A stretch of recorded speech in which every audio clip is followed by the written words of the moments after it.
Afrobeat. Ah, absolutely. Hey, Muppets, we were going to do that yesterday.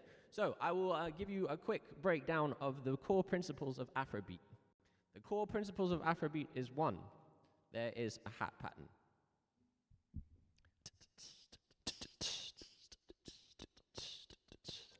Hey guys, we're gonna try for something today. I am back. There is a clave.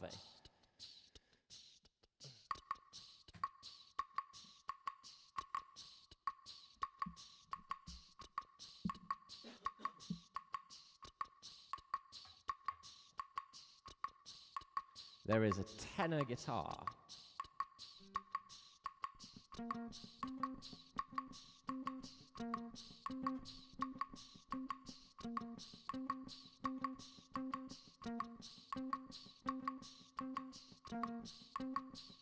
There's some guitar chords, so we're going to do this in the key of Dorian.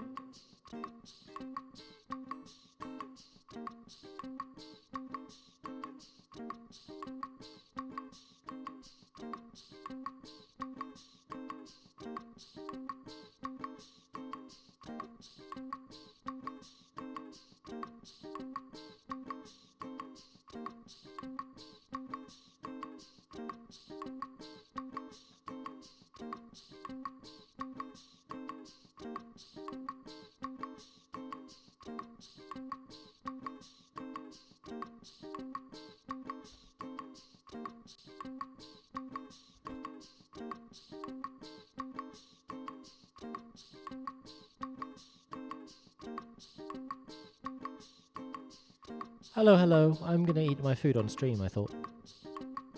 I was just sitting, I'd ordered the food and I was just sitting watching Bossa Nova Cafe, just like twiddling my thumbs, being like, could stream now, food's gonna arrive, but then Muppets will see, I guess. I'm not sure I managed to get the thing you said.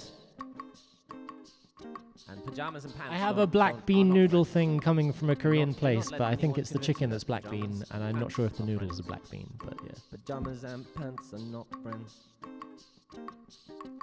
I'll say again, pajamas and pants are not friends. If you're wearing pants under pajamas, you're doing it wrong. Pajamas and pants are not friends.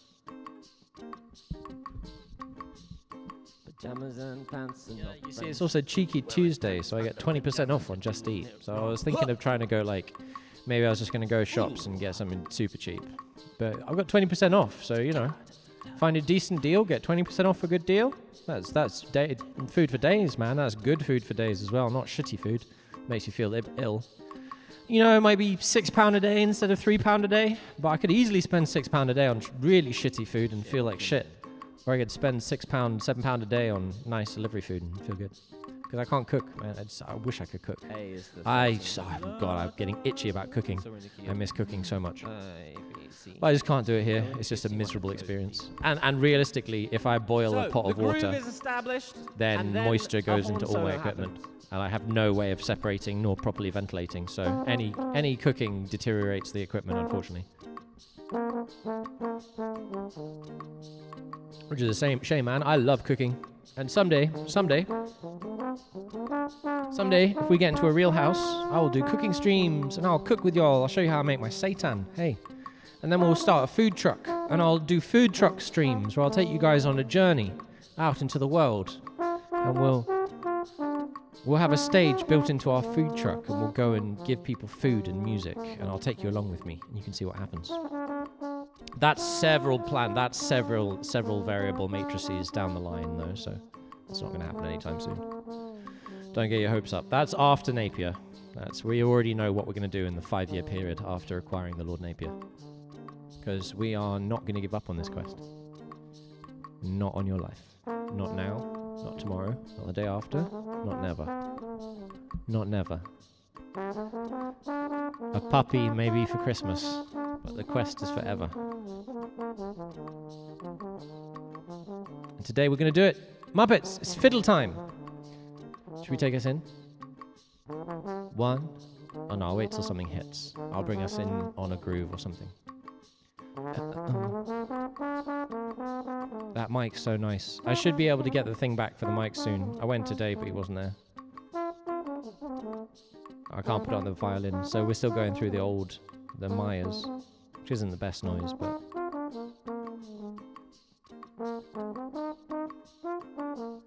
If I can't get the thingy, the thing is, he said he's got it, and I can just have it, but I can't get hold of him. He wasn't there when he said he would be there. Well, no, he said he might be there, and so I went, and he wasn't. Whoa, that's a line. Starting to get into it there, man. Triads, nice. Triad pair. Oh, they're just normal triads. They're just Dorian triads. Oh, triads are so tasty, dude.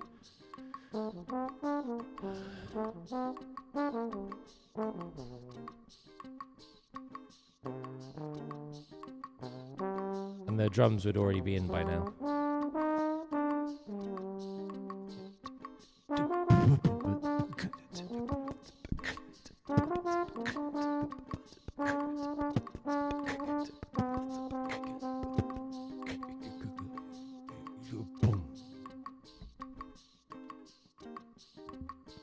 Should we take us with the one, Then Tony two, starts doing that. 1, 2, 1, 2, 3, 4, and we're back in the room.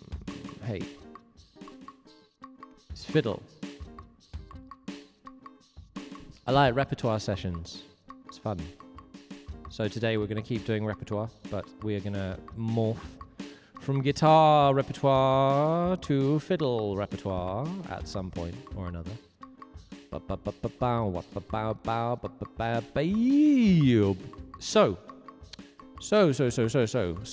do I do that? I'm gonna switch cables because I don't want to leave either of them plugged in. Well, we got stuff to do. We got loads of stuff to do. And then food's gonna get here. We're gonna eat the food. And what box? What are you talking about, Muppets? What box? I don't see a box anywhere. Do you see a box? Miles Data? Ask Miles Data if he sees a box. I don't see a box. What are you talking about? What are you talking about? What are you talking about? What are you talking about? Oh, I don't see a box. The thing is, more of these things wouldn't just happen one at a time. Yeah, more of them would happen quickly. This is a P-bone, yes, but with a metal mouthpiece.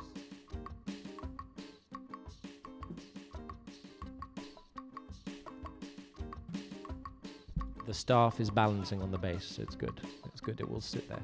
The bass is heavy enough that the staff won't fall.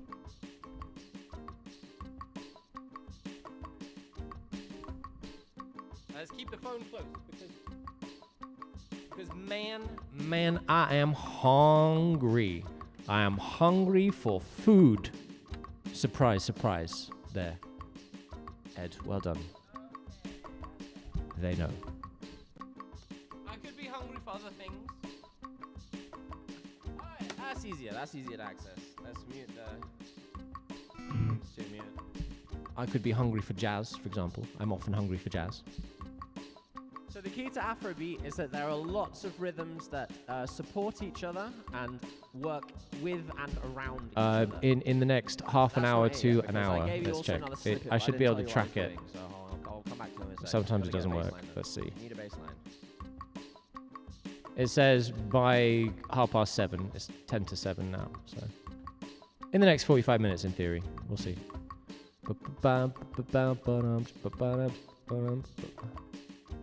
Order confirmed. Yeah, it's just still on order confirmed. So maybe they're tracking it. Maybe I don't know. Order confirmed. 7:15 to 7:35 estimated delivery time. Next 45 minutes. Hey Muppets, we're doing a quick blast through what is Afrobeat. And you are just in time! Exclamation mark. Just in shit. time. But you are just in time, because we're just about to put down the bass line, and then we're going to check out Fela Just Kuti, in because I'm going to time. show you And what Afrobeat is. And we did as well. We put down a bass line and we checked out Fela Kuti in that stream. It was great. And it's all on the internet if you'd like to watch it, which you can.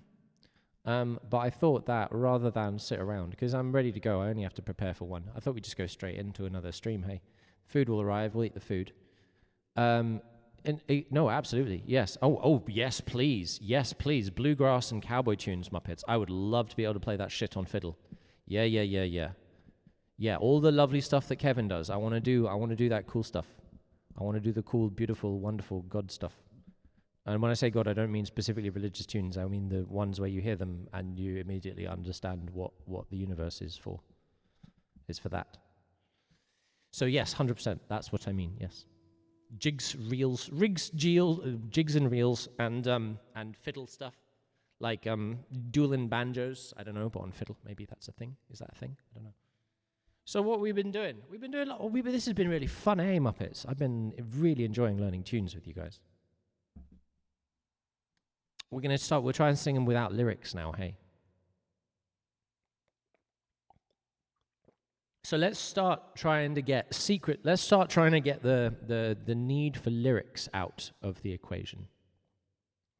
And as we do it, we go one at a time. We're going to go with Secrets of the Stars.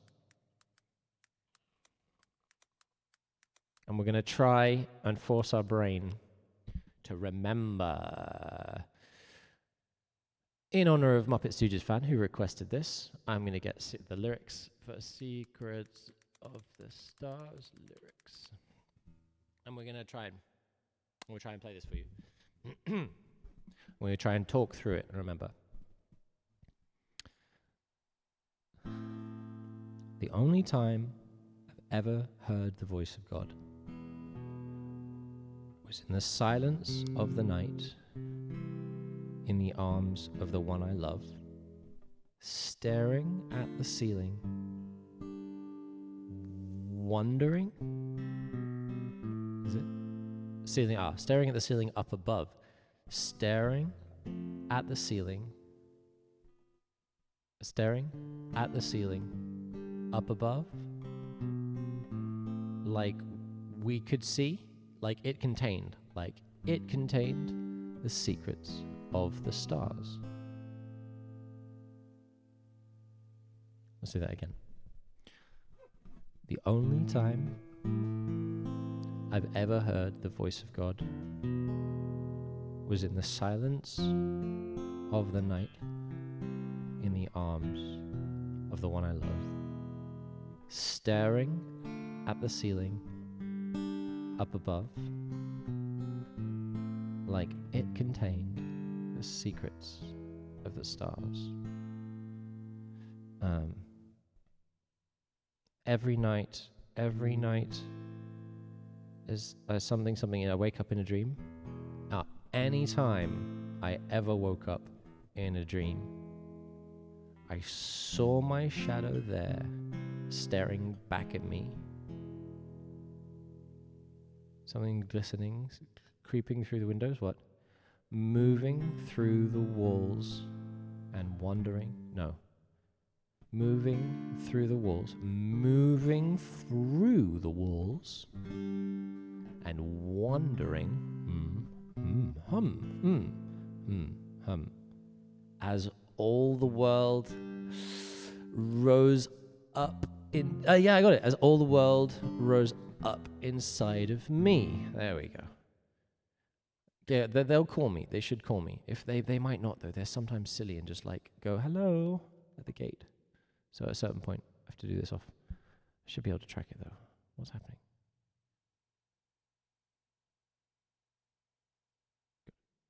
Okay, so in 10 minutes, I'll take one thing off. So, from the beginning, Secrets of the Stars. How does it start? The only time I ever heard the voice of God was in the silence of the night, in the arms of the one I love, staring at the ceiling up above, like it contained the secrets of the stars.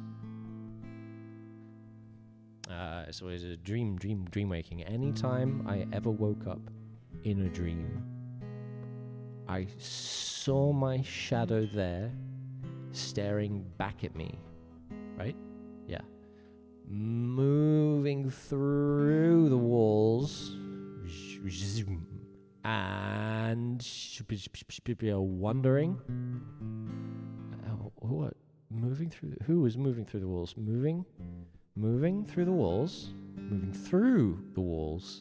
and wondering,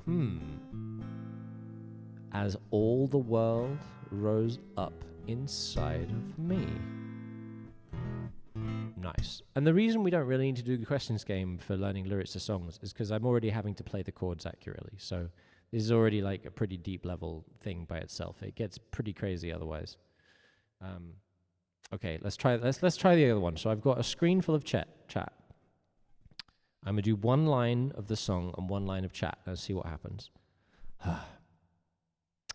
Hey there, nice to meet you too, but as a viewer, the only time I ever heard the voice of God, I'm more interested in chatting about the stream and music, was in the silence of the night.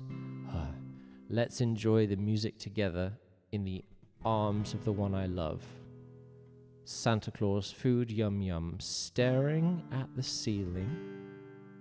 The quest, change the music industry, up above, so that musicians can make a sustainable income performing and teaching like it contains the secrets locally, a workers' cooperative, community music organization / record label of the stars.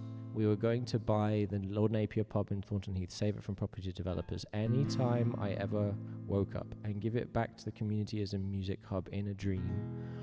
When's the food arriving? I saw my shadow there. When you say adding fiddle to your rep, staring back at me, do you mean like jigs and reels, or perhaps moving through the walls, or like cowboy tunes, and wondering as all the world rose up inside of me? I mean, that's not as bad. You have to remember how each sentence begins, but that's something we're kind of used to. This is the only thing. Like, now I'm worried that he won't call me and he'll just stand at my gate. No, he has my number. He'll call me. If there's a problem, he'll call me. He's told to call me. I'm wearing headphones. Let's that out. Okay. And I long to hear the melody that one time played inside my mind, to love someone so helplessly, right? To love another helplessly. So breathing feels like putting out a fire. And I long to hear the melody that one time played inside my mind. And to love another helplessly. To love another helplessly. To love another helplessly. You're helpless, you can't love another helplessly. So breathing feels like putting out a fire. Breathing feels like putting out a fire. It's like when you're short for breath, and it's like the breathing is the only thing that's stopping you from burning up totally inside. Breathing feels like putting out a fire. I say that's just anxiety. That's what omming feels like. When breathing feels like putting out a fire. That's the Tao. Yeah, cool. I mean, it was only a matter of time, right?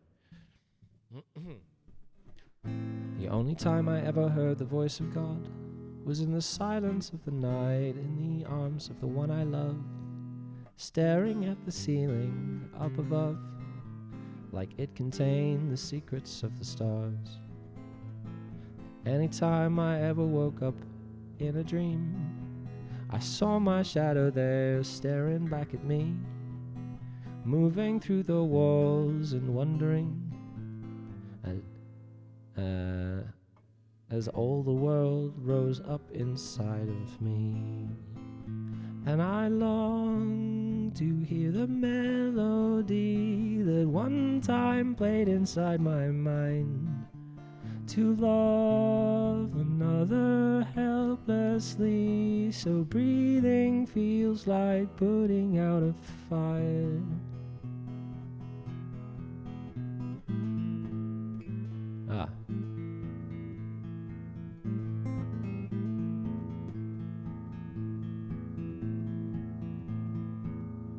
So Muppets, we're getting to the point where I could actually start playing this. Big John's Guitars, what? Greetings from Texas. What's cracking, Big John's Guitars? I'm just going to follow you. because if you are Big John and you have guitars, then I'm clearly going to follow you. And I think most of my people would. Do I even need to shout you out with a name like that? Damn, hello, Big John's Guitars. Welcome to here. I'm working on getting the lyrics of this tunes deep into me brain, into me grey stuff. Big John's Guitars, I would love it if you would tell us what you do and how you came by that name, what it involves, and perhaps when you might be doing it so we can come and check it out. I'm working on Secrets of the Stars by the Milk Carton Kids. Request a Muppet Stooges fan. And now we are on to the second verse. And let's see. And the way we do it is we first of all read it. We should really try and get a feel for the shape and the sound and the feeling of the words and the imagery. Work on guitars for a living and stream it. Very good, very good. I also do that in more ways than this. I have my little box of tools over there. I'm delighted. I recently got myself a proper guitar toolkit and new strings for all my guitars, and I just committed to running my dehumidifier for 4 hours a day. And that's just life. It's just life, because I ain't got no time for rusty strings. You know what I mean, Big John? You know what I mean. Yeah. So, it should be fine. He's getting Muppet. Don't know. It's fine. He'll call me. He's not going to just chill in the alley with my number without calling me. So it's fine. All right, so next verse. Do you know the Milk Carton Kids, Big John? Do you also play your guitars? I play jazz. Well, I play mostly Afrobeat, to be fair, like Afrobeat and dub. But I'm a jazz musician, depending on what you mean that means. I'm all kinds. The best kind. My moniker was Iwa Woo-Wah, which is just my name. It wasn't even my name. It was Edward Woodward's name, but without the D's and the R's. Iwa Woo-Wah. There are some who call me Ted. Anytime my life flashes in front of me, I see a child there, a bit weird, as if on a screen. Bit weird. Standing in the shadows. For a moment, I know what it means. For a moment, I know. Standing in the shadows, flickering, like my cow. It's like my cow. My cow it flickers. It gets trapped in the cyberspace and it flickers. It doesn't mind, though. For a moment, no cows were harmed. I know what it means in the making of the stream. Aha. All this time, I lived inside a memory, like Inception. All this time, I lived inside a memory. Daylight. Oh fuck. Daylight creeping in. Daylight creeping in through a crack in the weathered seam. Wah. What the fuck does that mean? All this time, I lived inside a memory. Daylight creeping in through a crack in the weathered seam. So he lived inside a memory of something that was but isn't. And daylight is a metaphor for truth in the world that was creeping in through a crack in the weathered seam, the joining part. Why was the joining part weathered? Because was he trying to pull it open? The crack in the weathered seam. What the fuck is that? The seam isn't a thing. The seam is the joint. Daylight creeping like with a hand. Daylight creeping in through a crack in the weather. It's like, here's Johnny, here's daylight. Severing the ties of the seam and trembling, losing our voices in the wind.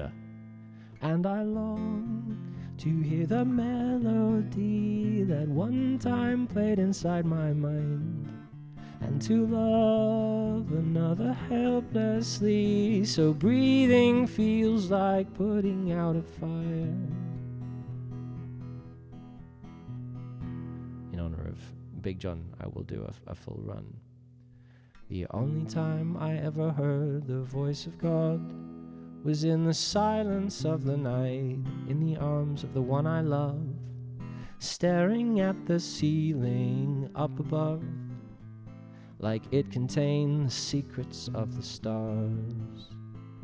Anytime I ever woke up in a dream, I saw my shadow there staring back at me, moving through the walls and wondering as all the world rose up inside of me. And I long to hear the melody that one time played inside my mind, and to love another helplessly, so breathing feels like putting out a fire.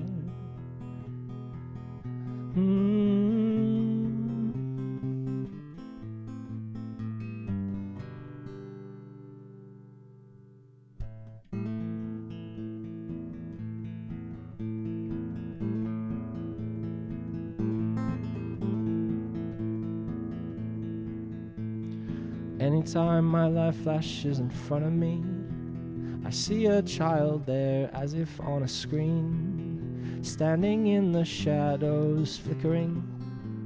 For a moment, I know what it means.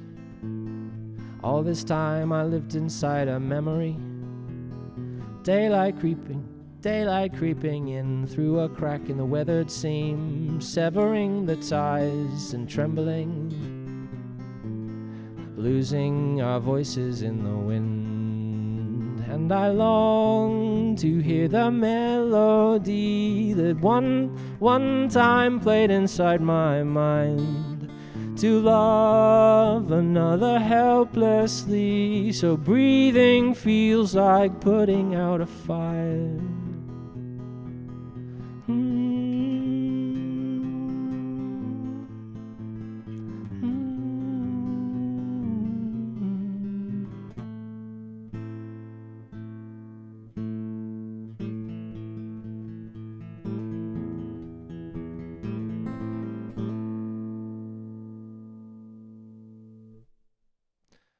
That was Secrets of the Stars by the Milk Carton Kids. Thank you again, Muppet Stooges fan, for that request. We did some good work on that today. We've got lots to do. Big John, Muppets, nice to see you guys. The food is not here. I'll have a quick check, see if it's turned up on the tracking. That will at least remove an unknown variable. And I'll tell you, I like my variables, but I do not like them unknown. An unknown variable is not a variable I can juggle. Still confirmed. When? I want to know when. I don't want to be in the middle of a song. What if I was right in the middle of the perfect take, and it rings? Then it's Big John. If there's anything you think I should learn, you think would be good, or anything on the song list that you want to hear, or anything you want me to check out, or you think would be cool, if there's any of your music that you'd like to chuck, we have a join queue for links, or just things that I can type, that I can copy and paste into YouTube. I am an educator, so I do reaction content, and that is within fair use, so I don't really give a shit, but I have made my VODs for subs only, just to reduce the chance of DMCA strikes, because I'll challenge any, and I have a legal background, and I know the law, and I know how it applies to what I do, so we are very happy to listen and check out stuff. I will talk about it and react to it, and thereby create a new piece of artwork, thereby falling under fair use of licensed intellectual property, which is a pretty nifty thing, and as it should be. We are using the law how it should be used. So yeah, if there's any songs you want to hear, or whatever, give me a shout, and I'm going to take a sip of my water and think what we're going to do next. Today we're going to do some violin repertoire. We're going to do some fiddle stuff, yeah.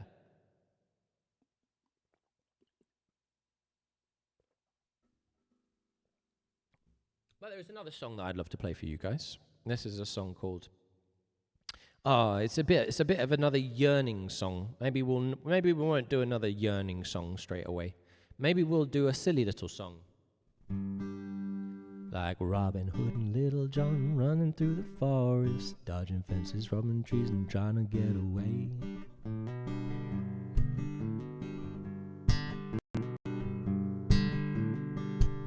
Let's do Oodle Alley. Let's do Fiddling Around is a classic. Yeah. Do you mean like is there a song called "Fiddling Around" that I need to check out, or are you just simply saying that fiddling around is a classic activity to be done? With which I would agree. Yeah. How fast do we do this? Robin Hood and Little John walking through the forest, laughing back and forth with what the other one has to say.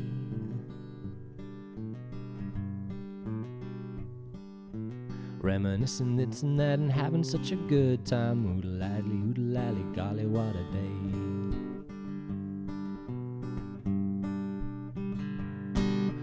Never ever thinking there was danger in the water they were drinking, they just guzzled it down. Never dreaming that a scheming sheriff and his posse was a watching and a gathering around. So Robin Hood and Little John running through the forest, jumping fences, dodging trees and trying to get away, contemplating nothing but escape and finally making it. Oodle-lally, oodle-lally, oodle-lally, oodle-lally, golly, what a day.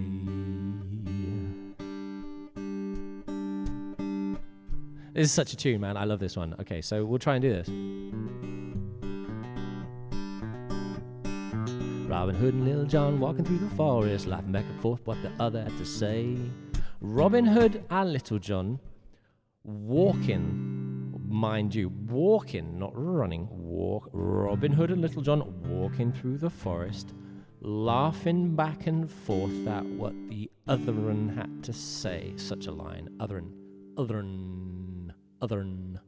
This is right up your creek, innit, Big John? You're from Texas. Are you Texas-sized John? If you was elsewhere, would you be a giant John? But perhaps a big John. That's a good question. Did you go to university in Texas? University. You know, did you go to college? There we go. Did you go to college in Texas, or did you go to college outside of Texas, thereby going to Texas and ceasing to be Big John and starting to be medium-sized John? Because I hear everything's bigger in Texas. So if you were a Big John elsewhere, perhaps in Texas, you wouldn't have been. Maybe you'd been Little John, tiny John, Johnino. Sorry, I'm sorry. I'll stop. I promise. I actually work on all the jazz. Sick, yo, very nice. So you was to be thou a jazz musician.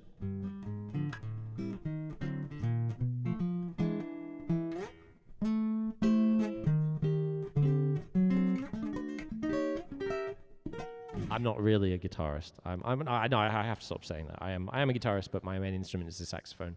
I guess my three mains are the sax, the violin, and the trombone. But I've been playing a lot of guitar recently on stream. Playing a game I invented called the Word Game, which is part of my music method. Which for some reason, where's my thingy? It's not doing the thingy. Why is it not doing the thingy, Big John? Why it needs to do the thingy? Where's the thingy? Hey, me, remember? There we go. There it is. It's doing the thingy now. It wasn't doing the thingy before. You're officially uneducated but knowing a thing or two. Well, it's a very interesting conversation. There are a lot of really, really weird vibes in jazz, man. And I find myself always caught between them because I love nerding about music theory, and I love jazz, and I love shedding my lines, and man, I love Dexter Gordon, and man, I try to make my horn go boot up. But there are a lot of people who have really, really weird ideas about jazz, you know. Like, for example, that you have to be officially educated because you knowing a thing or two is code that you know the meaning of, but that people outside the industry wouldn't really. I know a thing or two. I work on all the jazz programs, guitars, and I know a thing or two. Like, I know what that means. But it's very hard to explain that in the UK, at least. In the States, I understand it's a bit better. But people have this very, very hierarchical, structured idea of what jazz should be. And it's very hard to break because there's not a whole lot of money in breaking it. There's quite a lot of money in maintaining hierarchy, but there's not a whole lot of money in breaking hierarchy. You know what I'm saying, Big John? I can only talk about your experience out of my arse ultimately because it's your experience. I would love to hear more about what you think about it. It's been interesting. It's been interesting in the UK. I've been a self-employed jazz musician for 12 years. I am autistic, and I came to it through economic anthropology. So I think a lot about what it means to be a musician, what it means to derive income from playing, and it's ultimately very much informed my decisions. It's a wide open musical world, not so much in the UK anymore. The doors have been slammed. There is almost no entry-level paid work, so it's not a wide open musical world anymore. If you want to make it in the UK, you basically have to be independently wealthy, or be lucky enough to get it by the time you finish uni, and you have to start earning peas. Because if you got to fucking earn your living in London, man, you don't got time to go to late night jams, because you are working your butt off trying to pay rent. And it's very, very, very tricky. And that's why there's basically no working class musicians in the UK left. The ones who are still going are finding it harder and harder and harder, and more are giving up and just like doing construction on the side or whatever. While the nutters like myself keep trying to sort out sustainable income for community musicianship. I know it's bad in the States too, but if you go out, I've spoken to people who live in small towns who go out and there's, 2 or 3 live music nights happening. In the UK, like I live in the biggest city in the UK. I live in one of the most densely populated part of London. And there are no gig nights within several miles of me now. The ones we're putting on, the adults workshops and the jazz sessions we're going to put on are basically the last attempts to pay people. There are a couple of people who run jams out of their own pocket. They don't get paid.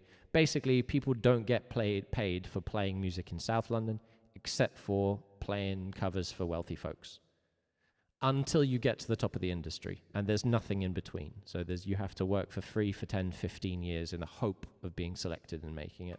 Or you just play session shit for rich people who don't give a shit. And it just feels rubbish, man. And you just end up hating the music and just resenting the gigs and the stuff and just trying to forget about it. And then good music just doesn't happen. Anyway, I'm going to stop talking about the nature of the UK music industry. I like to do this when I'm working on something. I like to try and clear my brain. Let's see if we can remember. Robin Hood and Little John walking, not running, through the forest. What's the next line?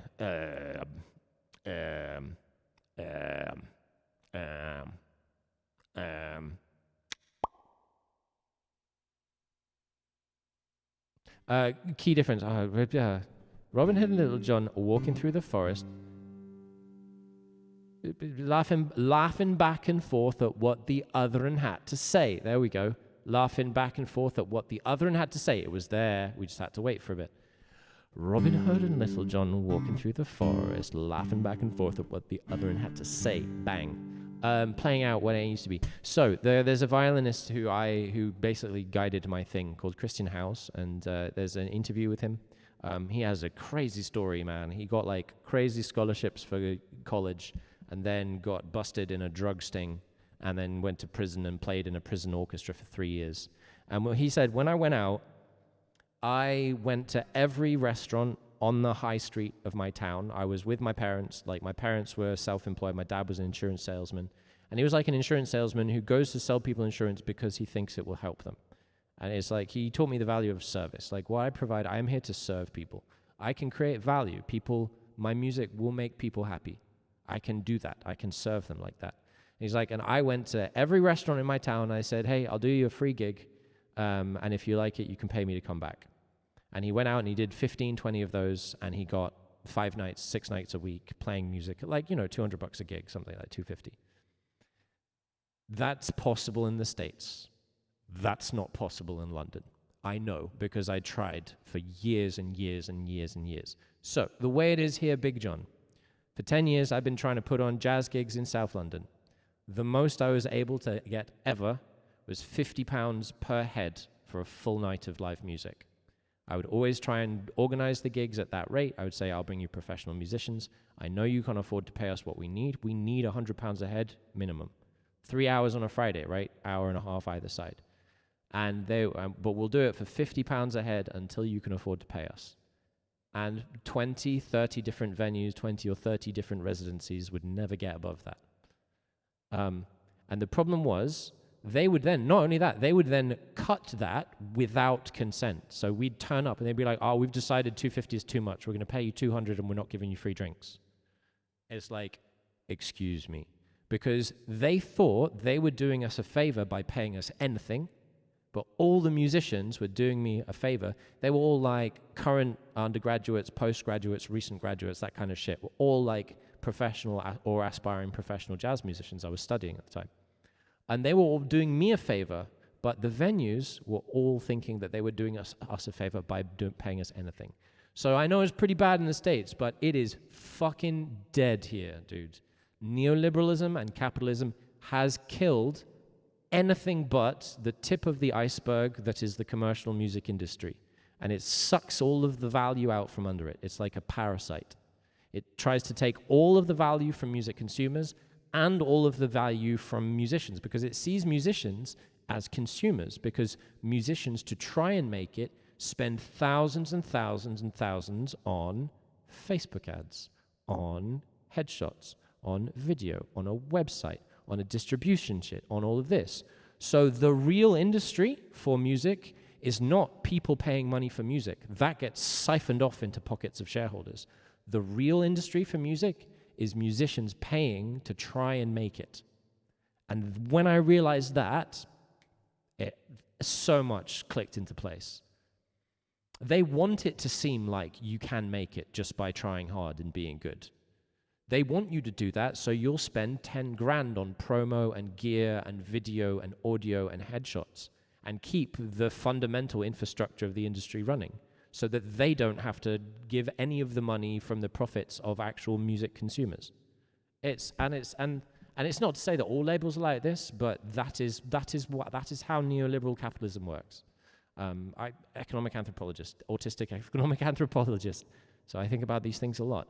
And it's not, I didn't just think about them, like hypothesis testing. Like I've seen this manifest in all different ways. And the worst part of it, Big John, the worst part of it. If you were good enough to deserve being paid £100 for this gig, you wouldn't need to. Because I know, because my friends play at Ronnie Scott's. And that is the worst bit. And this is why I'm still talking about it. If it was just that and it was fine, okay, that's fine. But no, this system is used to convince musicians that they do not have value and that their art is worthless because they haven't been able to make a living of it. And that is where it becomes not just angry and not just awful, but tragic, because these are people's lives and dreams that are being manipulated for profit. And people think they're not. People like say, "Oh, I'm just an amateur musician. Thereby, I'm not very good. I'm not a proper musician. I'm just an amateur." And it's literally just because no one's paying them. Bro, I'm a fucking amateur musician because no one's paying me to play music. Well, I mean, you guys are a bit, but let's face it, 30 subs isn't a fucking living in London. Like, London's a lot more than that, bro. I gotta go work. I gotta go out into the world. Am I a professional musician? Well, who's paid me for playing music recently? No one. Therefore, I am an amateur. And that's nonsense. I play all the fucking instruments. And I'm good. Robin Hood and Little John walking through the forest, laughing back and forth at what the other one had to say. Reminiscing this and that and having such a good time. Oodalally, golly, what a day. That's it. Reminiscing this and that and having such a good time. There we go. We got the first verse. A high art form, absolutely forsaken. It's just because it doesn't profit capitalists. Real music doesn't profit. Real music wakes people up, and when people are woken up and happy, they don't need to spend all their money on consumerist stuff and opiates and expensive holidays and snazzy cars, because they're just happy sitting under a tree. And they're not profiting anyone. And that's what capitalism is truly scared of. People just being happy without products, just because they can sit under a tree and listen to someone play a song. And they can be like, "Hey, that's really nice. Do you teach?" And the person's like, "Yeah, I live just there." And they'll be like, "Oh, can we talk about lessons?" And the person be like, "Well, what are you doing now?" And they'd be like, "I mean, nothing. And the person would be like, well, go on then, go get your guitar. And that will happen. That's what happened. That's how music grows. It's not, I have to pay you £20 for it. I'm not, Big John, you've made me think of the outcomes. Oh, I can't look forward too far. I can't, no. Oh, it's too bright. Burns my eyes. Robin Hood and Little John walking through the forest, laughing back and forth at what the other had to say. Reminiscing this and that and having such a good time. Oodle-lally, golly, what a day. Yeah. G7.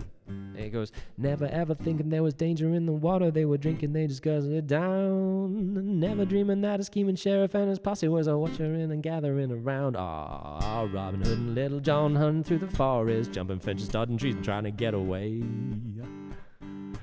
Contemplating nothing but escaping, finally making it. Oodle-lally, golly, what a day. Oodle-lally, golly, what a day.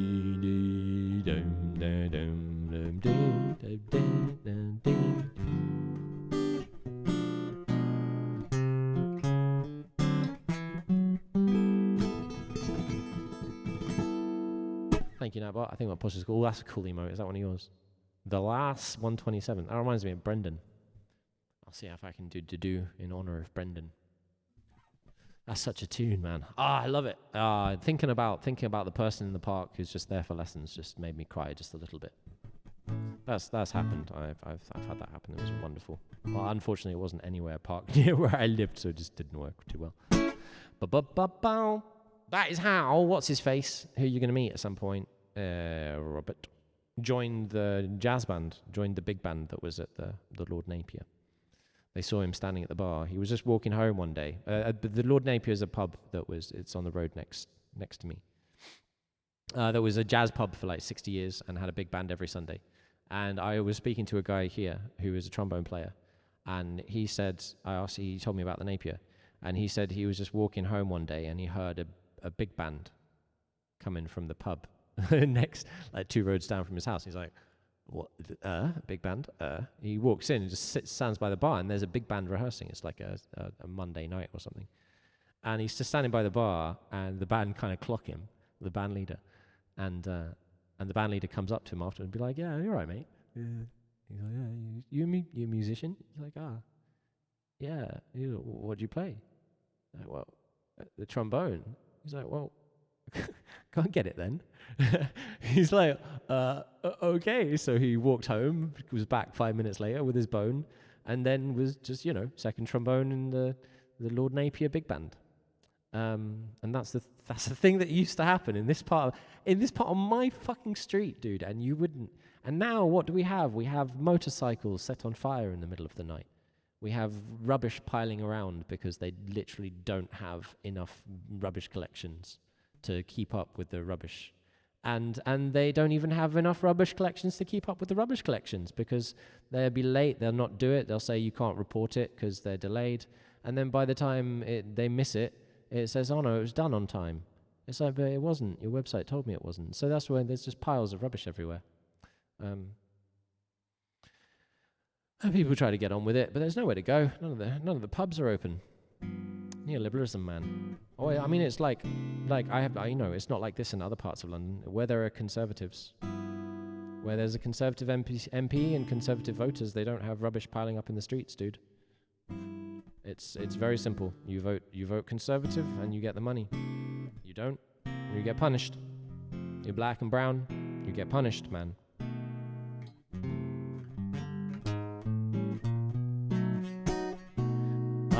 Welcome. We never left, Big John. The UK is still feudal. It didn't stop. It went from the feudal aristocracy in the UK to the East India Company, to HSBC and the Bank of International Settlement, and it's the entire world of finance is built on the framework of the British Empire, and we don't have freedom in this country.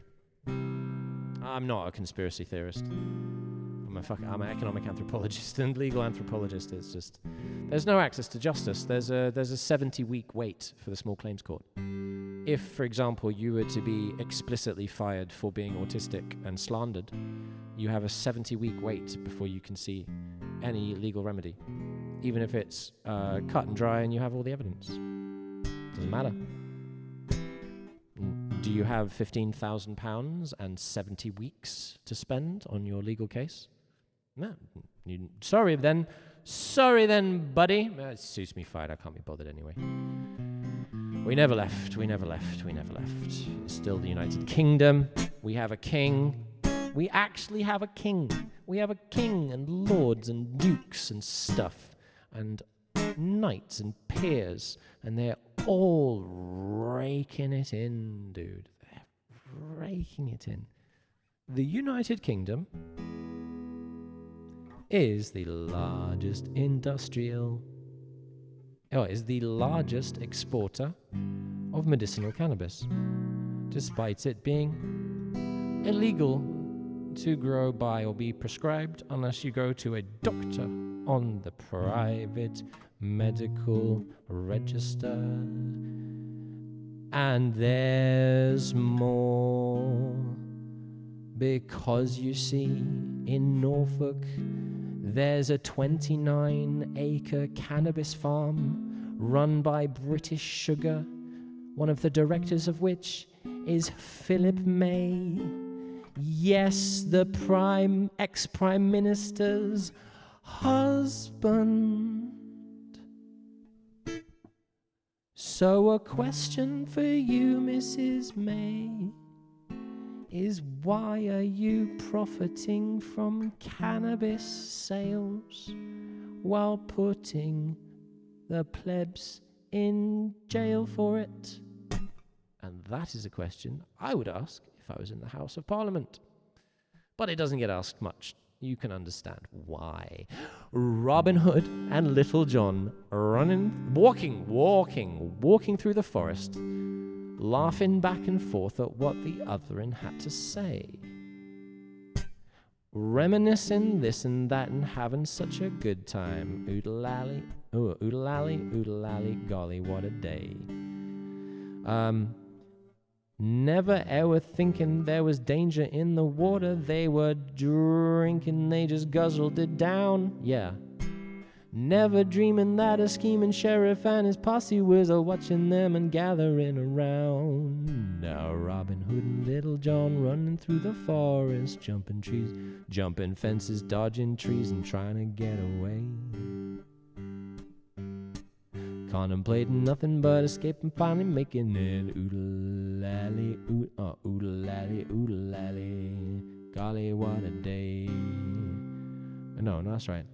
Escaping fine, contemplating nothing but escaping, finally making it. Oodle-lally, oodle-lally, golly, what a day. Oodle-lally, oodle-lally, golly, what a day. I think we got it. We got enough on that one. Nice one. That was Oodle-lally. From Robin Hood. Or we could do some more Disney tunes. What do you think, Big John? You got any tunes you think I should check out? Have I scared everyone off with the politics stuff?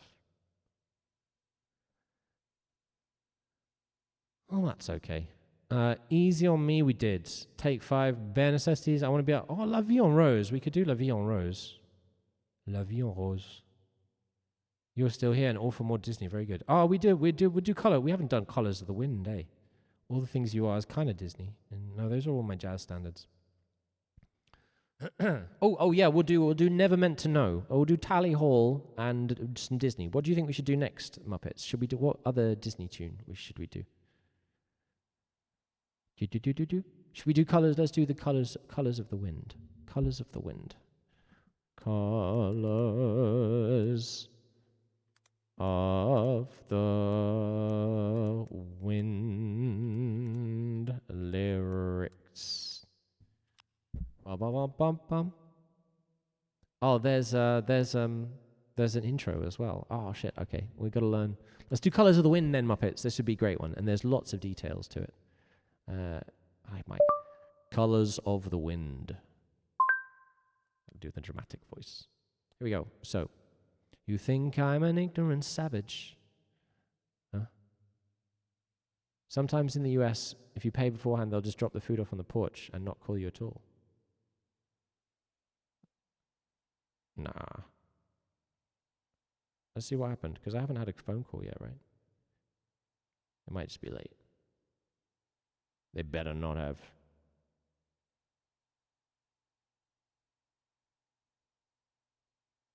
Still says estimated delivery time. I didn't get any missed calls, though, right?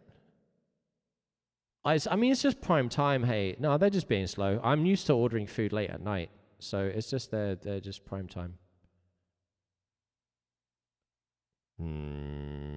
It does say enjoy your food. It still says estimated delivery time.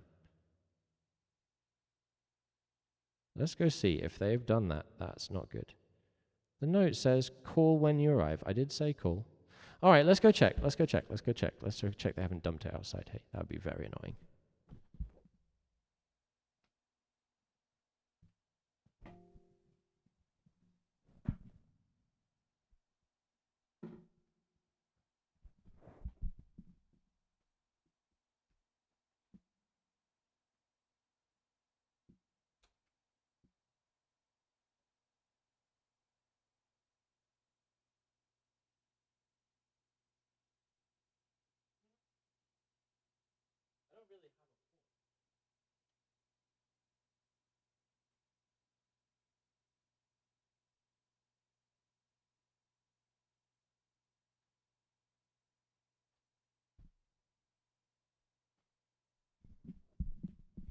I don't really have a porch though. Oh, perhaps I scared Big John away by being a socialist. That wouldn't be too surprising, I guess, given what we know of Texas. But perhaps Big John is here and still just chilling, and be like, "Why are they talking about me when I can't come to the thingy? I've got you on a TV or something." So we don't jump to no conclusions. We don't assume that people are gone. But yeah, it's likely that. I mean, I'm always open for debate, so I'd really hope that if there were any Republicans or conservatives who come to my stream and are prepared to debate in good faith, I really hope they wouldn't leave. I am the gap of the horseshoe. I'm an anarcho-syndicalist, 21st century socialist. I believe in emancipation through procedure.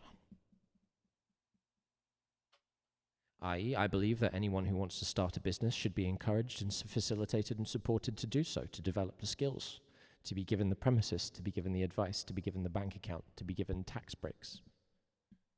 I want to see loads more small independent carpenters. I've got work for them. I want to see anyone who wants to be a carpenter have an opportunity to be a carpenter. I want to see healthy market competition in all places where it's good and where the profit incentive will result in a beneficial outcome and social good. And that's easily achievable by just pricing in externalities. Easy. We don't need to build new systems. We could just fucking sort the old ones, the current ones, out so they're not fucking everyone over. It'd be easy. It'd be easy, and we all agree that that's what we want. We want the systems to not fuck people over. That's just different people have a different idea of what that means, and unfortunately some people are just wrong, and some people are right. And there are people on the right and the left who are wrong, and there are people on the right and the left who are right. And there are people who are right about some things and wrong about some things, and right for the right reasons and wrong for the wrong reasons. And it's super complicated. And the only thing that helps is talking. Hey, big new Hunger Game premises, Hypocrisy Games, the Weed Saga. Hey. Big John, I'm very glad you're still here. You see, someday I want to do an experiment, because I do not see a divide between left and right. As I do not see a divide between capitalism and communism, ultimately. As I do not see a divide between the yin and the yang. There is no divide between the sandwich and the filling. They are both needed. They're both there for different things. The only thing that isn't needed is fascism. And we can agree on that, because no one wants to be pointing a gun at anyone's head and forcing them to do something they don't want to do. Like, that's just agreed. The only thing that's out, fascism. Everything else is fine. Head games, yeah. The head game, the head of the Hunger Head Games. I have many things I want to see, but I am also a social entrepreneur, so... You think I'm an ignorant savage. What are these chords, Been though? so many places, I guess it must be so. What are these chords? You think I'm an ignorant savage. La da parallel la di da do di da parallel 1 minor 7 major. I'm pretty sure. Let's just say it hasn't said delivered yet, because if it has said delivered, I'm going to be very annoyed. I'm going to be very annoyed. So this is what we learn. We learn don't order food and expect it to be delivered on stream, just because it's stressful. It's just stressful. It's just stressful. Whereas it still says estimated delivery time. Nom nom nom nom nom. Nom nom nom nom nom nom nom nom. This is annoying, man. I don't know. It should be here. And it says enjoy your food. Does that mean they've marked it as delivered? Oh, guys, they fucking didn't put it to number 50, did they? They didn't completely ignore my... Guys, I'm afraid I'm going to go have to see what Guan with that. So in the meantime, I'm not going to end the stream. I'll be back. I think they might have just dumped it at the next house. So I'm going to have to sort this out. So we're going to come back, and we are going to learn Pocahontas. We're going to learn Colors of the Wind, and then we're going to do a bunch of fiddle stuff. We'll stream for more hours, and then we'll take a break. And we'll end the stream, and then we're going to do another stream. We're going to go for 3 streams today, guys. I want to try and do 3 shows. But I'm also absolutely starving, and my food should have arrived 10 minutes ago. And as Muppets points out, sometimes people are incompetent. Which is just a sad reality. We just have to figure it into the variables, you know. Because I could just sit here and be like, no, they'll get it right. And then my food will never arrive, and I'll be sad. So, in the meantime, you guys want to check out some, put some of my Afrobeat on, shall we? Do you guys want to pick a tune to check out? Pick a tune to listen to in the break? I guess I am taking a short break. Yeah, I'm just going to take a short break to find the food. I am on a food finding break to check if my food has arrived and call someone. Because I might have to call someone. I don't want you to be waiting on the phone. Let's do South Bank Skate Park. Cool. Food. I have, and you, when my food arrives, that one of the reasons I did it is because Muppets would advise me on it, and I kind of got the thing that, or almost to your thingy, and I want him to see. So I'm going to see what's going on with my food. I hope you enjoy. This is South Bank Skate Park. Alright.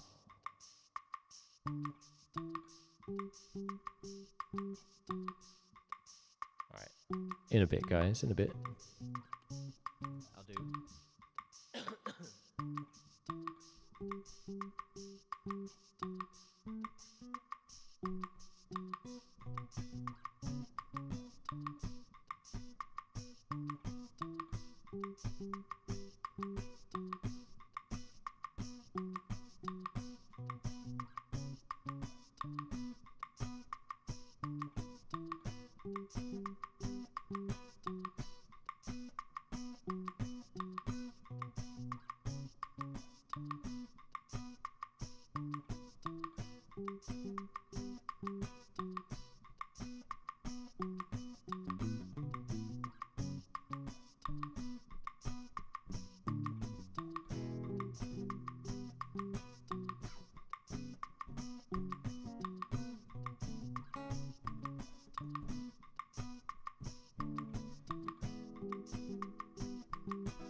Oh, this is kind of interesting.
Hey, that was good timing, guys. I was literally walking up the footpath as he was walking down to try and find me.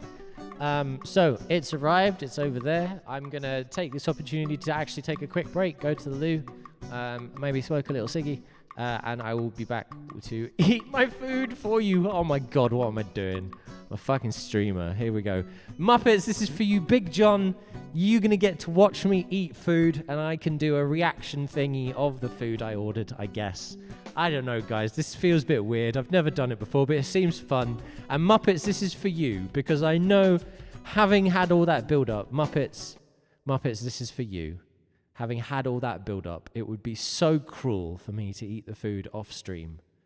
So, Ed plays. Is that mukbang? Is that what mukbang is?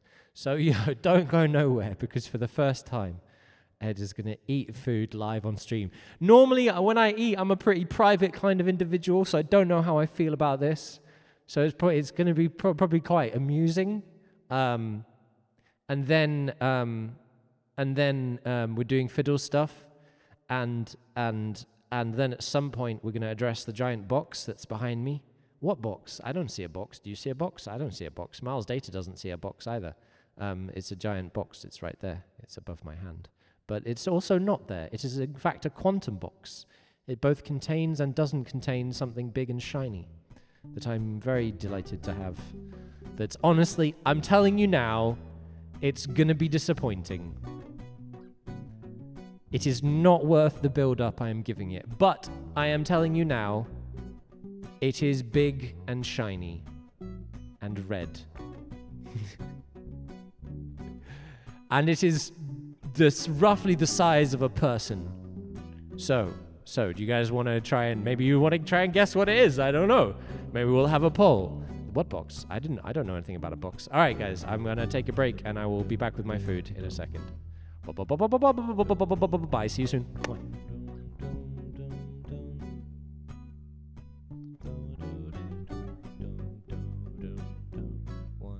two, three, four.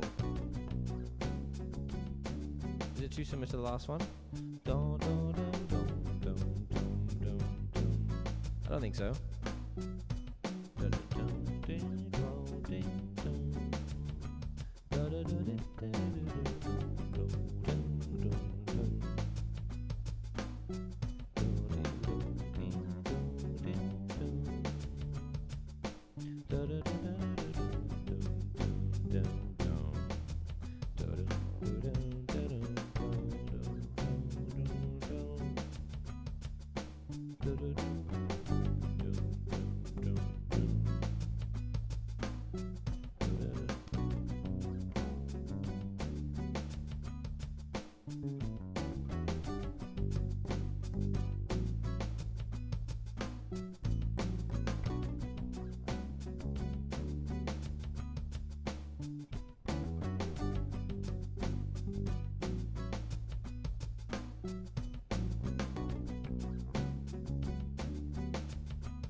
It feels good for me to have a bass line that starts on the 1. My bass lines often start on the off of 1. I quite like this.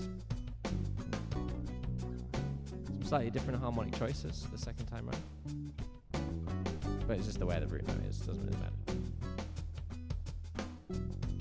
See?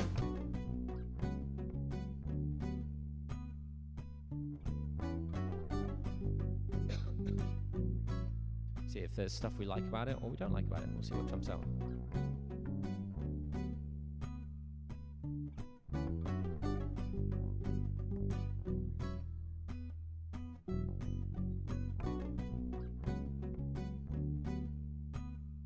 And now, this is just a vehicle for playing the violin over. Now it's time to zen out.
Been a while, feels good, man.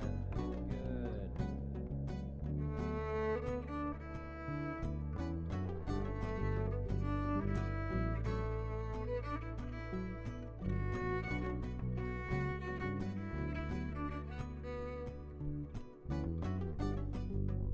What do you think, guys? My mic worth it?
Ah.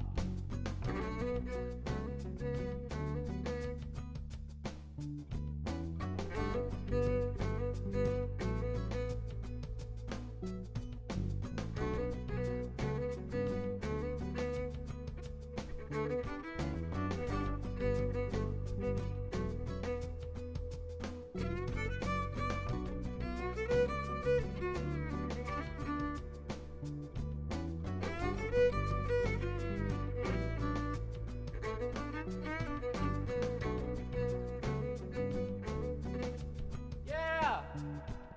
Oh man.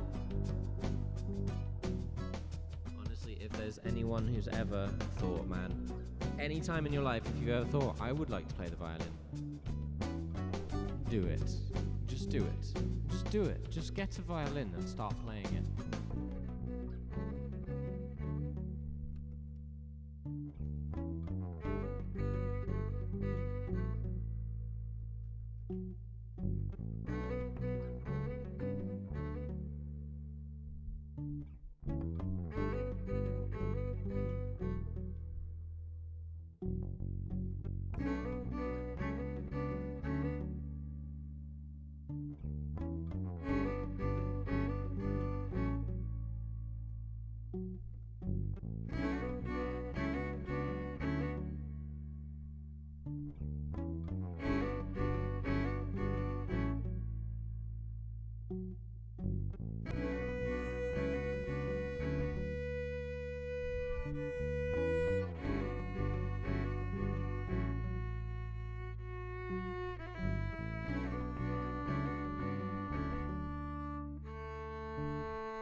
Apparently we didn't get the violin out for you last time, did we? Let's play some Afrobeat.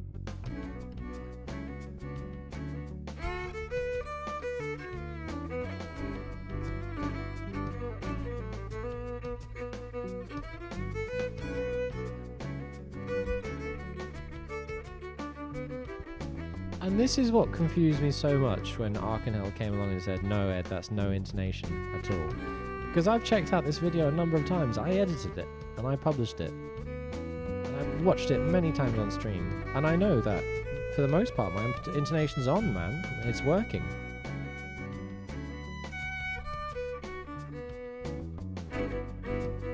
So for him to come and be like, oh, Ed, that's no intonation at all, man, it's just really, like, it's just disrespectful, and it's wrong. Even if it was right, it would be disrespectful, you know what I mean?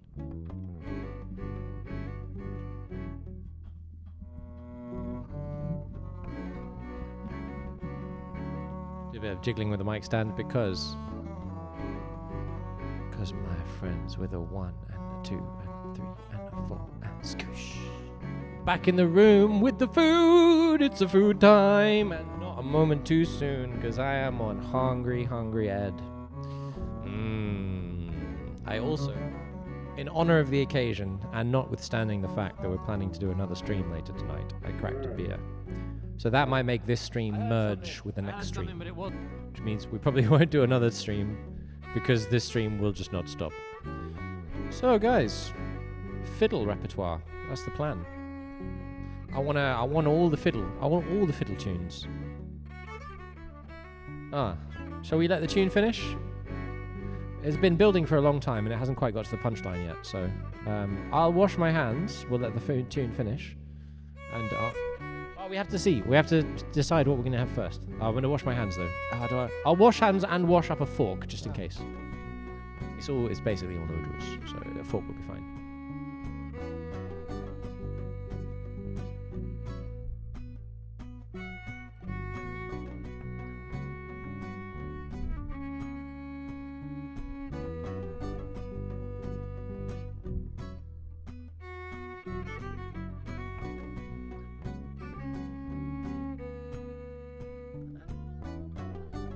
Yeah, go to the second one. Okay, it doesn't know the end.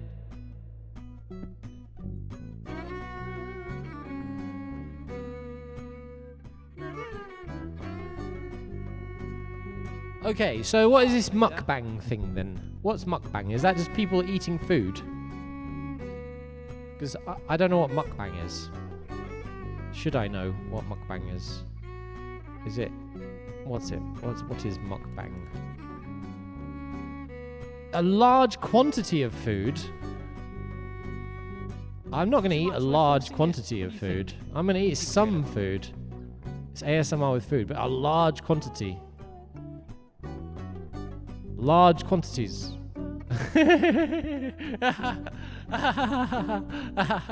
Well, I've never done this before. You know what we're going to do? We're just going to make it easier. We're going to move this mic side, because I don't want to get nasty food on my mic, hey?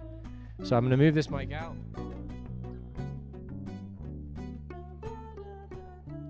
And a check 1, 2. Oh yeah, that's the one. It's coming through the speakers though, so I turn the speakers down.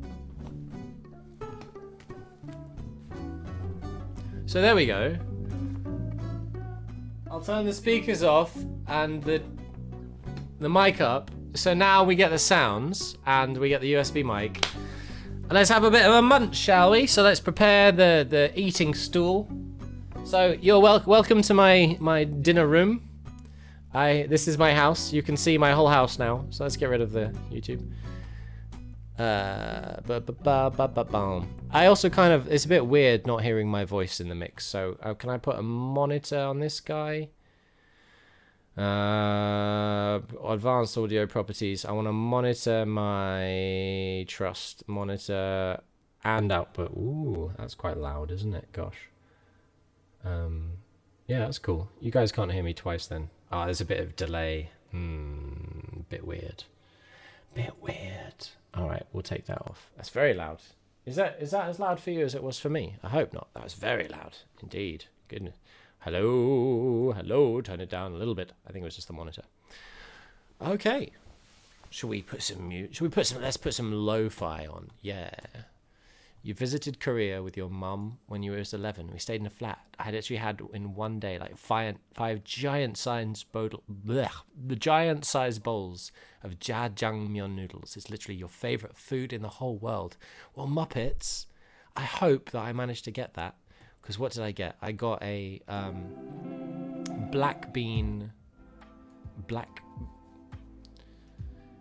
I got a black bean noodle dish. So let's see what we got. Now I'm afraid, guys, I'm not gonna do a mukbang. I was gonna get the I'm not gonna do a mukbang. I'm not gonna eat it all because this is my food for 3 days. Because I have to make this last. Yeah, this is the only way I can justify ordering food is if it lasts. And to that extent, I literally have. You won't believe this, Big John. I have pots of Ben & Jerry's with 1/3 of the ice cream remaining. I have successfully, for a time now, stopped myself from eating the entire tub. You did as well. And the best thing about it is if you have a tub of chocolate brownie, fudge brownie, and a tub of cookie dough, and you don't eat them all in one go, you're left with 2/3, one of fudge brownie and one of cookie dough, and you can have them together. And that's the first time I've ever had that, because I've always just eaten. If I ever get a tub of Ben & Jerry's, man, you know I'm eating that shit. So we have some sour spicy umami fish sauce, maybe. Oh, I have to get another one. There's more stuff. Hold on. I have to get the other stool. Okay, well, we'll put that on this side. We've got a beer and the fast fret and the water, so that can go this side. Does it come with cutlery? So first things first. Aha! Here we go. Spring rolls with the dip sauce thing. And we're gonna put that on the floor. I'll put them here. Spring rolls with the dippy saucy stuff. Let's see what we got. Okay, so like plum, cinnamon, like a deep, like it almost smells like a Christmas pudding, but it's like sweet sour. Definitely plum base. Some vinegar, so some kind of sweet sour. What's the bits in it? Some sweet sour plum base kind of sauce with some deep fried spring rolls, I reckon. Let's see what. Woxas, hello. We're doing an eater thing because Woxas, I did a stream and then I was hungry, really hungry, especially when Muppets started talking about food. And then I was here, I ordered my food and I was just sitting here like twiddling my thumbs. And Muppets has a specific thing that I've ordered that he wants to see. So I thought I'd just stream, and now we're doing some ET stuff. Let me know how the balance is, if the lo-fi. So yes, we're gonna eat some food. Should I rap about it? How it tastes with the, not a big plate, because I don't have a plate or a kitchen. But I'm sitting here licking my fingers, not for chicken, but for spring rolls. Let's try them out.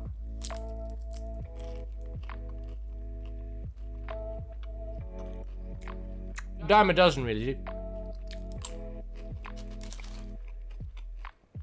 Very standard spring rolls. See, I like my spring rolls. I prefer them baked or raw, like Vietnamese, but these are pretty good. There's not much filling. The filling to roll ratio is not ideal.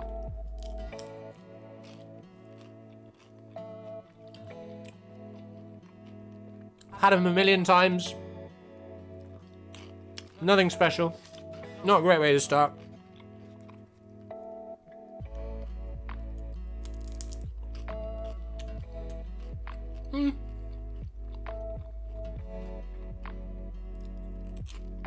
How's sick? What'd you have? What'd you do? Base? I did a daytime stream today because I turned up for my teaching and they were like, oh, the kids aren't here, so I was like, well, I can train someone. They're like, well, there's a new kid, and I'm like, I could work with her, and they're like, nah, she's a bit hard at the moment. So no, you just go home. It's like, oh, okay. Because I just basically, I'm just on retainer now. Yo, guys, if you're gonna be self-employed, yeah, do away with invoices. Just be on retainer. Be like, this is how much it costs to have me available at this time on this day. It costs this amount per month. You pay me that per month, and I'm just available. And sometimes, maybe I won't be available, and sometimes maybe you'll want some time off. But it means you don't have to do invoices. And the difference between having to do like 7 sets of invoices every month and constantly looking at calendar, constantly looking at money, constantly looking at numbers. I was talking about this previous stream, like a kid's sick for a month, and that costs you £200 is not a good emotional state to be in. Like, being able to do your job is not a variable you can control if you're self-employed like me. But having the amount of money come in each month that you need to live is a variable you can control. And the two don't have to be tied together. You don't have to invoice per session. You can just be like, look, I'll see you Wednesdays and I am £200 a month. And great, because it means they cancel on you. It's not like, oh, I'm down 40 quid, as it used to be. It's, oh, I get the day off and I'm being paid the same. Great. So I charge my clients pay me for 3 lessons a month, and I deliver anywhere from none to like 5. Because summer holidays happen, you know? But some months I'll do 5 lessons, they still only pay for 3. Which means same every month for them, same every month for me. They set up the standing order, done. Easy. And it completely changes the whole relationship, you know? You never have to talk about money. As it should be. Yeah, so these are really, really not particularly...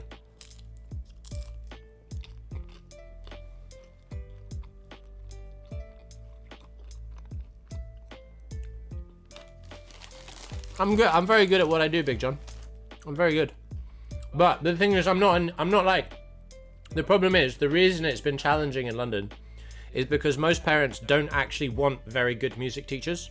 Because most parents do not want their children to attempt to pursue music as a career. No, no, no, no, no, no, no, no. No, no, no, no, no, no, no. So when you're working for a certain class of people, you can't do too well, man. You can't inspire the kid too much. Because then the kid will start talking about wanting to study music at uni, and the mum will be like, no, no, that's not going to happen. You are going to be a doctor, kid. You are going to be a lawyer. You are not going to fucking be a musician. And I've totally been told this from my face. Ed, we are not prepared to make the changes to inspire our kid for music. We don't really want our kid to pursue music. We just want them to get it on their thingy so that they can get into this school. Hey, what's cracking, Kibsy? Kibsy, we have a bot. Have you met Miles Data? I was gonna order food and then stream, but I was bored, so I thought I'd start streaming. It's so exciting, man. Yeah, so spring rolls, nothing to write home about at all. Sauce made it though. That's very tasty, and that's homemade. That's not from a bottle. So Gibbsy, I understand there's a thing called mukbang. Oh, dude. Oh, I'm sorry. Like, yeah, you're on Thursdays. So tell us about your show, because we'll come and watch, hey? I'm having a fiddle night, but I'm gonna be probably doing a long stream. So, hey guys, let's go check out Jam Slammers. You ready to go and no one's here? What, meaning viewers or people to talk about with?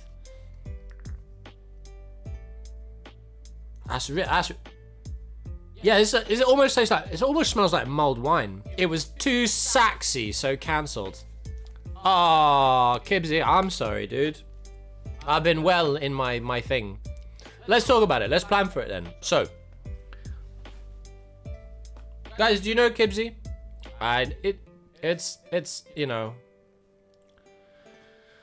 I don't know if you mean if it's viewers, because you could just, why don't you just do it by yourself? Just like react to stuff. That's what I'm doing. I'm reacting to stuff. You don't need no one to do it, and the viewers will come. We'll come. We'll do it. Hey, let's go. Kibs. Go live. We'll come check out your thing. I want to check out your talks. I'm eating food, so I can't do stuff right now. We're doing a mukbang. Whatever that is. And let's go. Here we are. Alright, so. Here we have a main. I'm eating my food. Thing is, I was gonna wait for my food to stream, but as I said, I was like sitting here twiddling my thumbs. I just thought I'd press go live. And Muppets would be interested. Could this be it, Muppets? This looks like Black Muppets. Oh, it comes with, it's like a full set of stuff. Oh, that's sick. So that was about £8. It looks like black bean chicken. Yeah, so Muppets, it's noodles, but with black bean chicken and some more spring rolls. No cutlery, so it's a good thing I washed up the thing. I will tell you whether it's tasty. So the spring rolls, again, nothing to write home about, but let's have a crack at this one, hey? This is weird. This is weird, guys. I have to say, eating on stream is weird. But I want to cook on stream, so I would love to cook Indonesian food for you guys and show you how it looks and invite musicians. That's what we could do. When we have a place with a kitchen and a garden, we can invite musicians round for a gig, and I can cook for them. We can do a cooking stream and then a music stream. How sick would that be? But for now, I'm afraid it's just me with the stool. Because this is my house. Yes. You can see it. What box? Oh, I'm sorry. No one said anything. I apologize. So we get some more spring rolls. Yay. They're still quite disappointing, though. I'm building up the hype for the next stage of the meal. Oh, these ones aren't crispy either. Being in the shared box didn't help.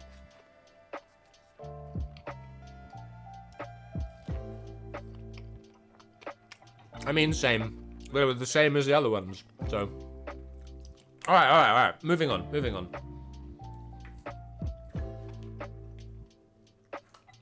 Now, this is not going to go well, so we're going to have to phase into the other setup. This is too low. It's going to drip. Oh, we'll try. Okay, so we have some noodles. We'll hold it up. Yes. Where's the cushion? There it is. Hold on.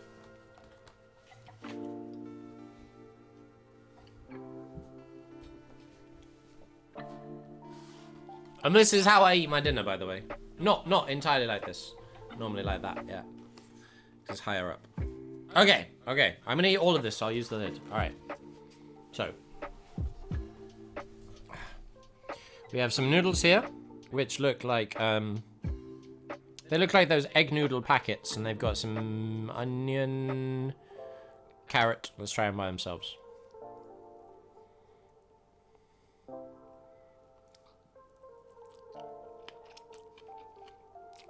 I was like chop suey noodles.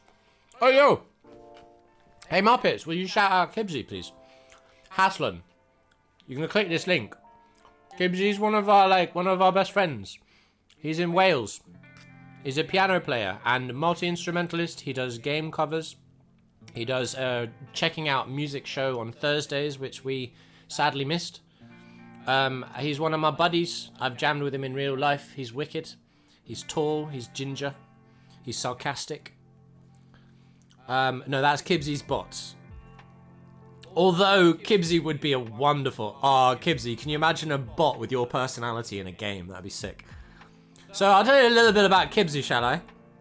Kibsy, I played D&D with, and he was a gnome wizard who really had a thing for freezing people's penises with ice bolts. And I gotta say, it was effective. Didn't you? I'm gonna ice bolt him in the dick. That's how it's played. It works, man. Like, serious trauma. There are some big blood vessels right there. But straight up, every game, just beeline, mate.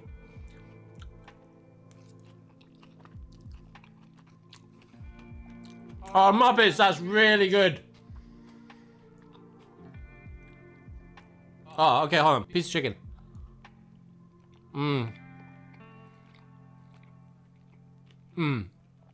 Very tender. Tangy, umami, MSG, black beans. Oh yeah, dude. This is amazing. Good call, Muppets.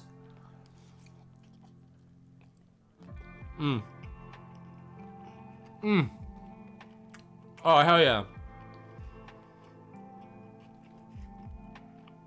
It's like chicken thighs as well. And you know, it's like not those like, you know when chicken's been on the like the old buffet bar for a bit too long. No, these are fresh stir-fried chicken thighs, man. These are good.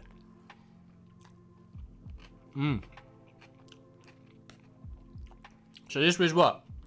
Now, at £8, I'd say this was still a decent deal because this is gonna fill me up. I'm not sure I'm gonna be able to finish it actually. I don't really eat once a day. So this would probably feed me for like £6. This would feed me for a day. But it was also Cheeky Tuesdays, so 20% off. So that's will be a 2 off 10, so it's like 1 AE off 8. So this is about under £6.50 for this. And this is a day's worth of food. And eating a decent healthy meal for £6 for a day. Because as I said, I don't eat breakfast. I drink coffee and then I eat a big meal in the evening. And if I can eat a meal, if I can spend £6 a day on food, then I'm happy. If I had a kitchen, it would be another thing, man, because I just cook big batches of shit on a Sunday. But I don't have a kitchen, and it's hard when you don't have a kitchen.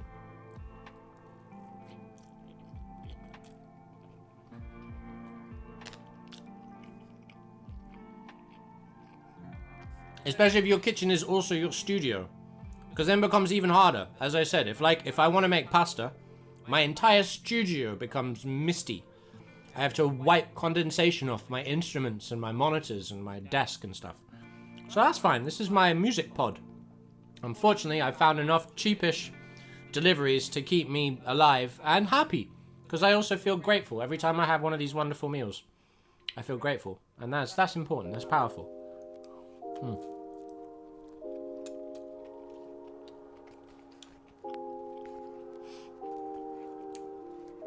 It's just for the time being. It's just so we can get out of here and get a kitchen, you know? It's gonna happen. We're gonna have a kitchen, a big garden, and a food truck, and a venue. We're doing music workshops for dead cheap. I'm gonna do food for dead cheap. And we're gonna train everyone to do everything. It's gonna be mad. It's gonna be mad. And it appears that today we're doing it by eating Korean black bean chicken on stream. Fucking hell. If you had told me this is what I'd be doing 5 years ago. Yeah. Ed eats jajang. Well, soon, guys. Soon I'm going to show you my seitan. Because, man, I've created a food truck concept that will blow your socks off. That it will absolutely dominate, man. It's a multi-million pound concept. Easy. Took me 6 months to refine and figure out. And then I absolutely fucking nailed it.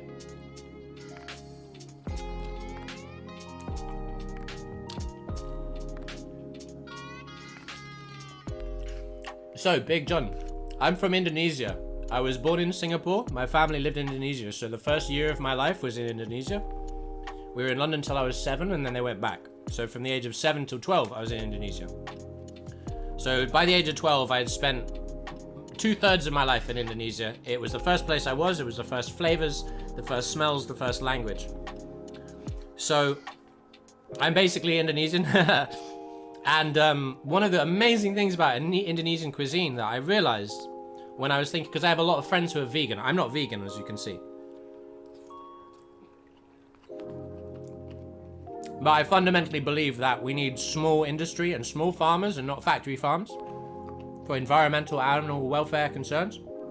But I also think we can make protein a lot cheaper and a lot more accessible.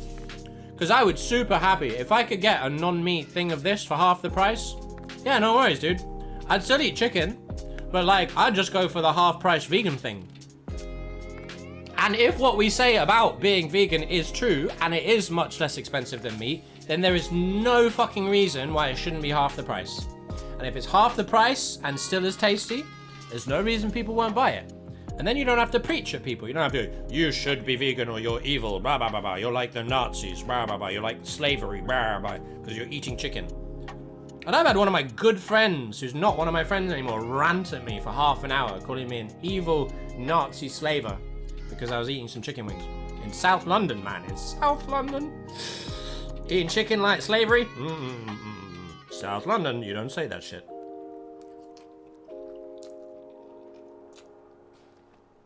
So point being, there's this thing called seitan, which has been made by Buddhist monks for thousands of years, which is just gluten from dough. You get a ball of dough. You make a ball of dough from flour. You let it sit for a bit, and then you wash it. You just like mash it underwater until you wash all the starch out. And you're left with this weird kind of spongy ball. It's a bit like silly putty. But you simmer that for a while and it hardens up. And then And then, so what I figured out, the cool thing about Indonesian cuisine is the protein is actually kind of the least important part. It's not really about the protein. It's about the chili. It's about the spices. It's about the sugar. It's about the fire. It's about the grilling. Whether it's chicken, beef, pork, goat, like lamb, whatever. It has some variation. So I decided I was going to try and make an Indonesian satay spread. Where it was all of the core things of a satay, a full satay. The satay, which is like the little skewers of meat. And the white rice, the nasi putih. And the greens, the kangkong, the stir-fried water spinach. And the sambal, the chili relish, right? And ketchup manis. It's called sweet sauce. It's basically sweet soy sauce. It's crucial. And the only thing that was vegan, the only thing that was meat was the protein. And not only that, but the only thing that had any gluten in it was the protein. So I experimented with cooking seitan as satay. So I'd make the seitan, simmer it in like chicken broth. Or vegan chicken bouillon. Sorry, not chicken broth, but vegan chicken bouillon. And then I marinated it in like street Indonesian spices. So we're talking like sugarcane. We're talking sweet chili sauce, ketchup, sweet soy sauce, ketchup manis. We're talking chili. We're talking galangal, which is like ginger but slightly different. And I marinated that shit. And then I put it on a fire grill, a charcoal grill. And I glazed it repeatedly while cooking. And it went crispy. You had that is it Mandeville, the reaction where things go crispy and brown when the sugar burns and caramelizes? You had that on the meat. And I refined it over 6 months. And I invited 2 of my friends to eat it. And we did it. And this was the day I finally nailed it. And they asked me if I would cater their wedding for it. Because I originally said, this is my food truck concept. I'm going to try and do it for £5 a plate, where you get like 4 skewers. And they asked me to cater their wedding. I was like, oh, okay. I was like, £5 a plate, yeah. Because £5 a plate was like, we have the truck, everything's set up, we're putting out plates with a team. They were like, oh, can you do our wedding for that? I was like, yeah, okay. Eventually I charged them £400. It cost me like £1.5 grand. I catered for 75. I had an itinerary of about 175 pieces of kit that we filled a car with. I recruited one of my friends to help me. I catered for 75. I fed everyone. I gave them a chili glow.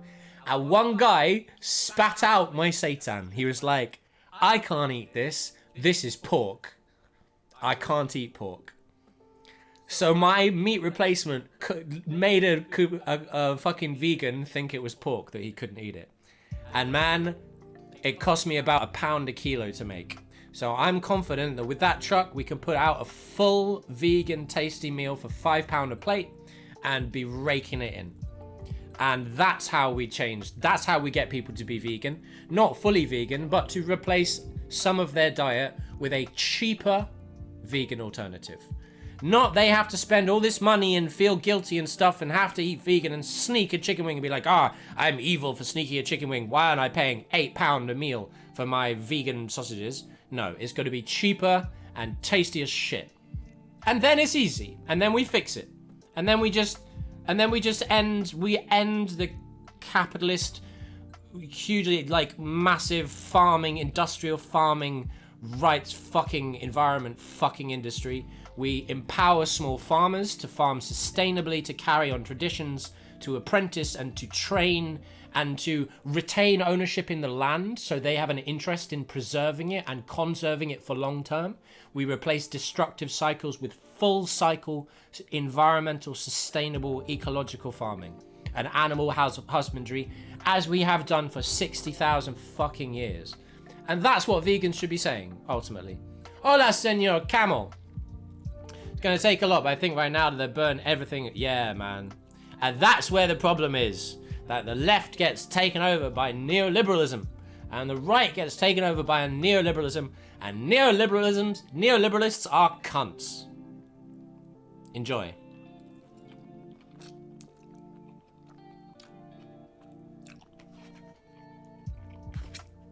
And that's the problem, man. It's not left and right. It's good faith and bad faith politics. It's people who are in it for the right reasons. And it's in it for people who are in it for money and power. I don't think all capitalism. No. I disagree. I think just because the profit incentive is powerful, and it's part of the matrix of solutions. It's part of the variables. The profit incentive in capitalism, when it works to do what it's good at, is fucking brilliant. It gave me this meal.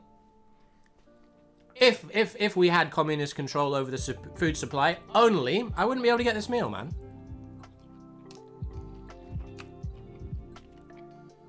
And that's just reality. But barriers to small business entrepreneurship, that's a question.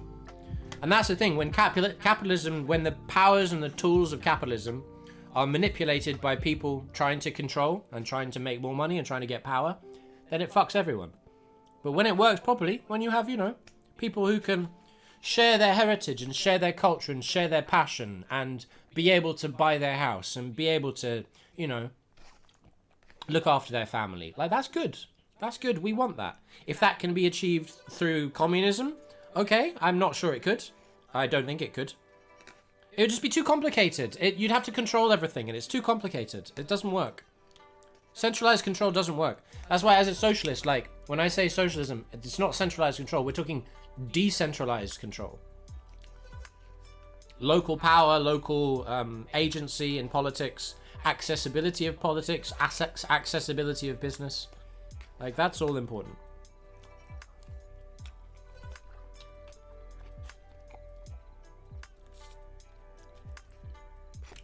Yeah.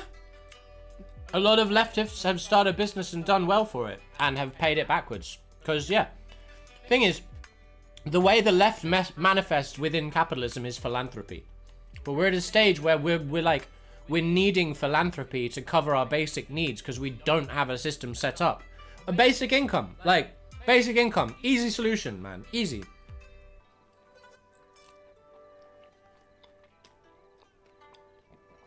Oh, for sure. But you see, this is where socialism comes in.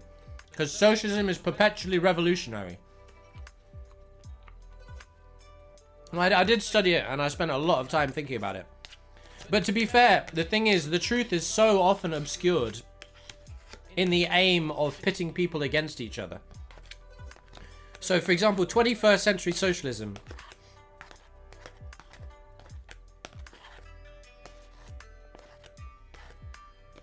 can be actually seen right here, right now. You are participating in a small, decentralized, self-propagating economy maintained by musicians on Twitch. And what you're seeing is a true capitalist system that's functioning, because the economic systems that exist within a system are fundamentally determinant of how that system manifests. And I know those are big words, but I'm going to boil them down. Layer, chunk. I am incentivized to support other streamers by raiding them at the end of my stream. Because one, and this is where it gets deep, because it starts spinning out on many levels. One, they will raid me back. I am incentivized to collaborate rather than to compete. However, I also know that if I raid them and their stream does well, and they are therefore able to enjoy their music, say it's the same situation, but they're now not eating just instant noodles all the time. They're having a more varied diet. They're going to feel better about themselves. They're going to be more excited by their music. They're going to make more music. They're going to encourage not people to come from my stream to their stream, but to people to come from the real world into the Twitch environment. So we here have an environment and an economy that allows us to collaborate.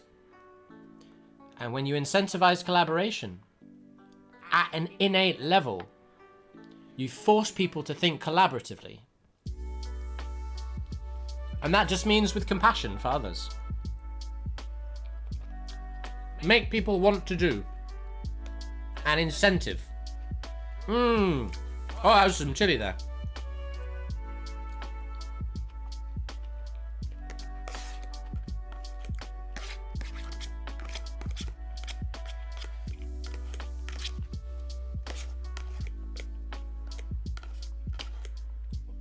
It's not a game, guys. It's not a game. The problem is, the game has been stacked by the people with the money and the power. And the rules don't really matter. So the point, absolutely. So the point, Camel, about the Twitch environment is that we help ourselves by helping each other. When I go and raid someone, I am helping my stream. And that's not me being selfish. That's me recognizing that by giving to others, I thereby will receive myself. Not just, and this is where karma comes into it, not just at a future time. It's not I give and I receive. It's like, I'm excited to see what other people are doing. In part because that excitement will also mean that they're excited to see what I'm doing. But that's not selfishness. That's just how humans work. That's how we created our society. That's how we became our species, by helping each other. And that means that we don't leave the person with the broken leg behind just because they're weak. We help them because we know that in the future, when we break our leg, they're going to help us back.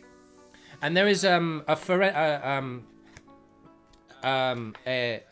forensic anthropologist who stated that they believe that the true beginning of human civilization was represented in a fossilized human leg that had broken and rehealed. And they said because before that time, if a creature as part of a tribe broke a leg like that, they wouldn't be able to walk. And they would just be left behind because they were weak and the tribe needed to be strong. But it was when people started stopping to help each other that we truly became our species. But it's all, and that's the thing, and this is where the brain comes into it, because it's all very well saying this, being like, therefore you should help people. But if you're in an environment that forces you to think competitively and for yourself, you can think, oh, I should help people as much as I want. Compared to where you are put into an environment that incentivizes collaboration, that makes it easier when you work with people, when you help other people. Don't we use a higher part of the brain? Not necessarily. We need to use both, man. And you see, I don't really believe that distinction is valid. I don't find that a useful category. We need both. We need both. Because you need to be able to catch that ball. So the useful category I find is the front of brain, which is prefrontal cortex, which is lists and worry and stress and plans. And the rest of the brain, which is everything else. Like the universe, the past, the present, the future, the infinite multiverses through which we forge a line. Everything. Yeah, don't worry. I'm getting pretty Taoist there.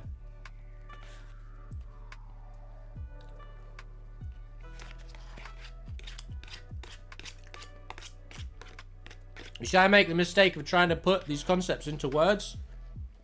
So, one of my major realizations recently was a two-parter. Both happened in the shower, a week apart from each other. I'm going to run you guys through them just as I finish my food, because I'm ready to play some more music. This is what I think about in the shower.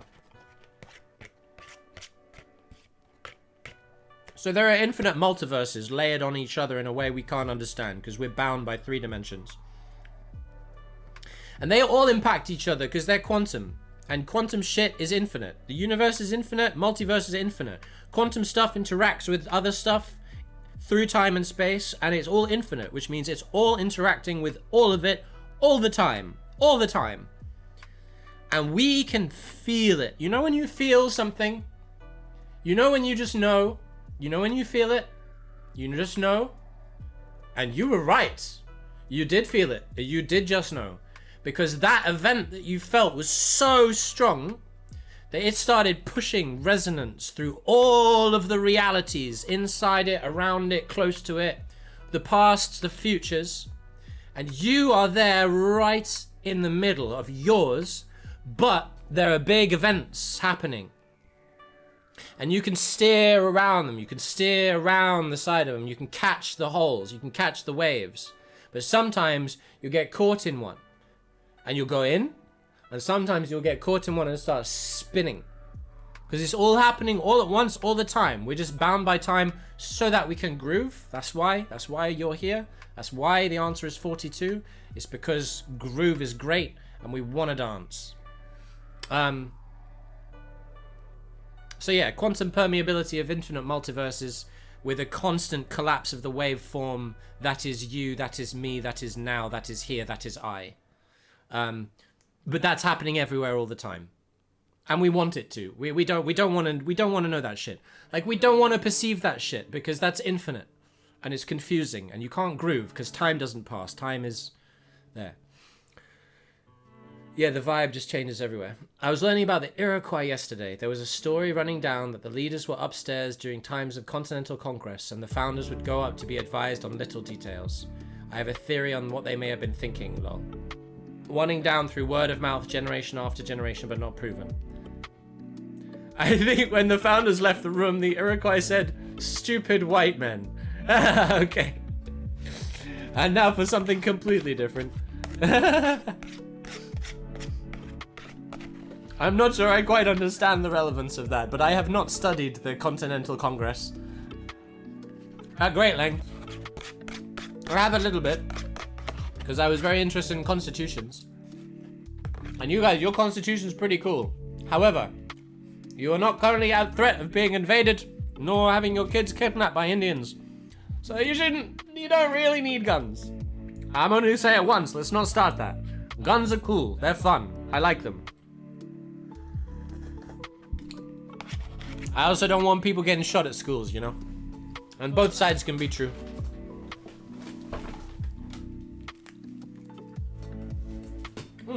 So, oh, hold on. Let us finish. How? So, that was delicious, and I have more things. I said that guns are cool and awesome, but kids getting shot sucks. And good faith debate on either side could come to a conclusion. But they can't be good faith because the people selling the guns are making sure that good faith debate doesn't happen, basically. So it's all about money and power. Who's profiting? They're controlling the conversation. All the aggravation between both sides is deliberate. They know exactly what they're doing. They have very, very, very expensive behavioral analysts making millions and billions of dollars making sure that both sides just fucking hate each other all the time and don't just like talk in a sensible way. Oh man, there's a lot. We're gonna have that another time. Maybe we'll have that later tonight. But so there are more things left.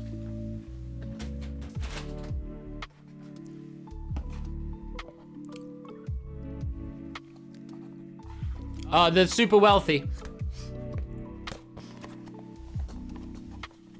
Well, the super wealthy, yes, absolutely. They can go to Mars. We're gonna fix this world, and it's easy. So, my friends, we went from, it was like a tea shop. It was like, a bubble tea shop. A dumpling shop. Bubble tea and dumplings. We had the spring rolls and the black bean chicken on Muppet Stooges fans' recommendation.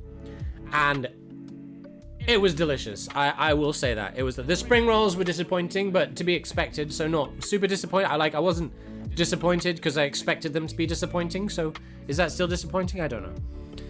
The chicken was bang. Like, chicken thighs, nicely stir-fried, properly defrosted, tasted good, tasted clean. Tasted like something I would make. But no, because I can't quite make restaurant quality stir-fry every time. It's the consistency of the sauce is not. There's some shit they use that I don't have, like it's some industry shit. Noodles were bulk made, were good. I'm not a huge fan of egg noodles normally, so it was a nice change. I enjoyed them. They worked really well with the chicken. And it was a fairly big portion. I think if I was paying £8.50 or £9, I think I would consider it not quite the value that I would look for. But I'm a stingy motherfucker. And I don't like paying... Yeah. For £8.59, I'd want a bit more. I'd want good spring rolls, I think. But like £6.57, I'd say that was bang. I'd say that is one of the best value delivery meals I've had, and I would order again on a Tuesday, so I'd get it for £6.50 or £7, not for £8.59, I think. Yeah, so I'd say 7 out of 10. Could have been hotter. Could have had better noodles. Could have had better spring rolls.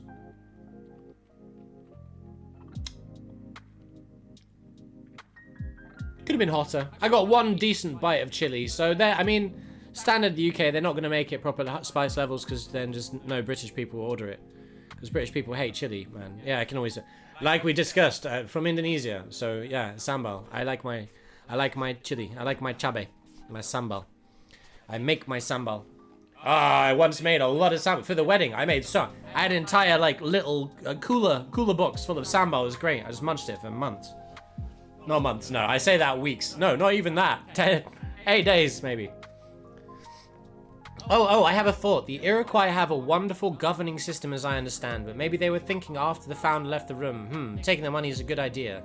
I want to introduce an idea to you fellow tribe council members called a casino. That's just smart, man. That's just knowing how to play the system. They got You are not fully Indigenous American. I have maybe, 8% of you got fucked. Real. I didn't think that joke was in bad taste. I'm still not sure what the joke was. But again, that's because I haven't studied it. Maybe the Iroquois did believe they got the better end of the deal. Alright, we'll go put this way.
What box?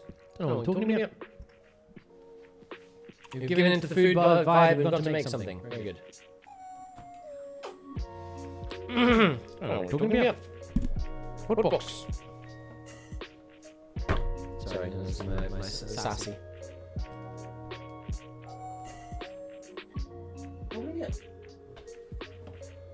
Any Big Les fans here? Any Big Les show? Anyone know Big Les show? Anybody know Big Les? Big Les. So, could you do that? Every key in music is just a chromatic C major scale.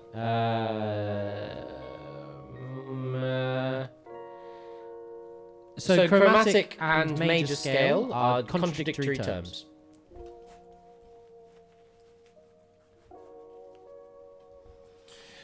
There is, however, something cool I can show you.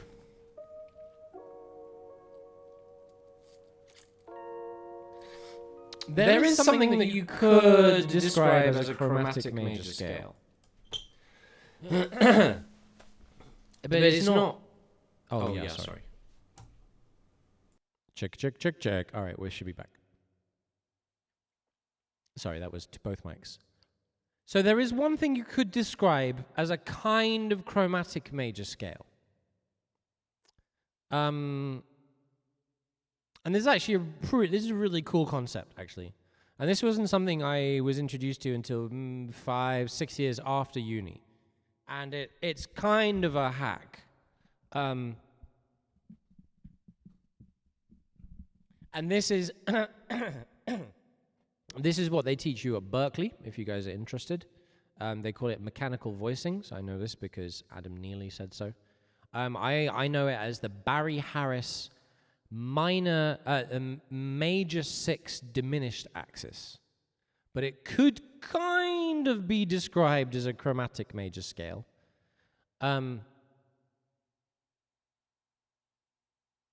So I'd be interested to try and do it on piano, actually.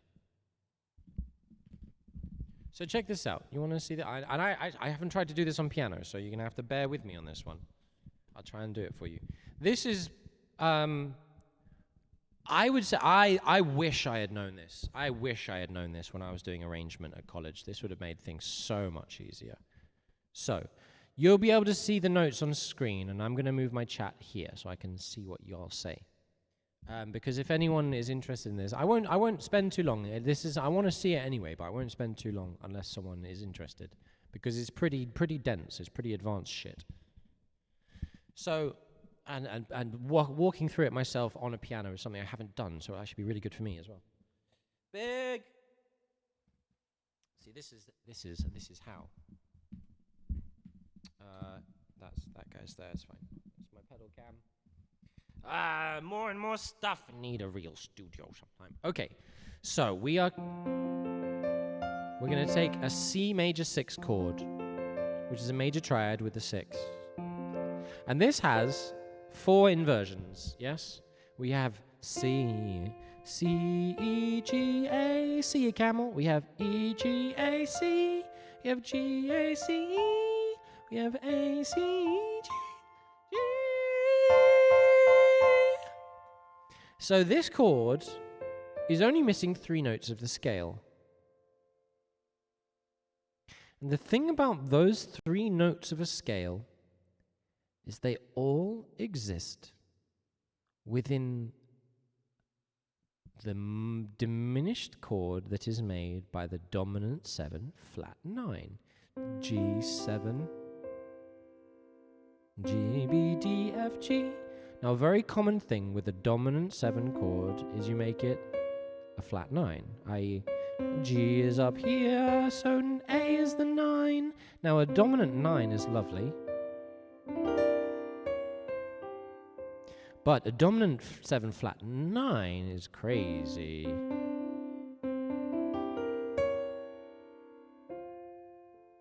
So let's have a 2-5-1, D minor 7, a G7 normal, 9, G9, and a C major 7. This time, let's make the D minor 7, let's make the G7 a flat 9. And you hear that very wistful sound, which is the nostalgia.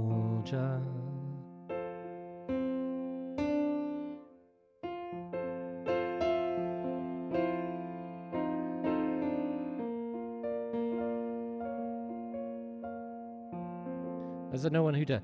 Nobody does it better.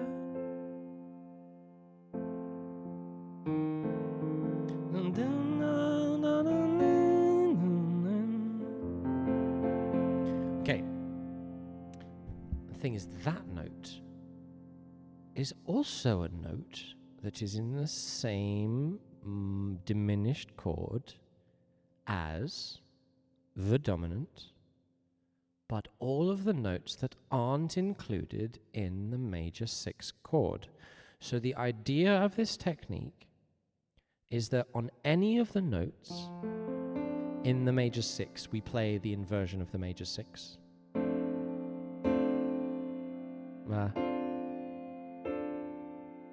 And on any of the other notes, we play a diminished chord. So we get C major 6, D diminished, C major 6, D, F diminished, C major 6, and here we go in the halfway, A flat diminished, C major 6, B diminished, and C. And this is the Barry Harris harmony.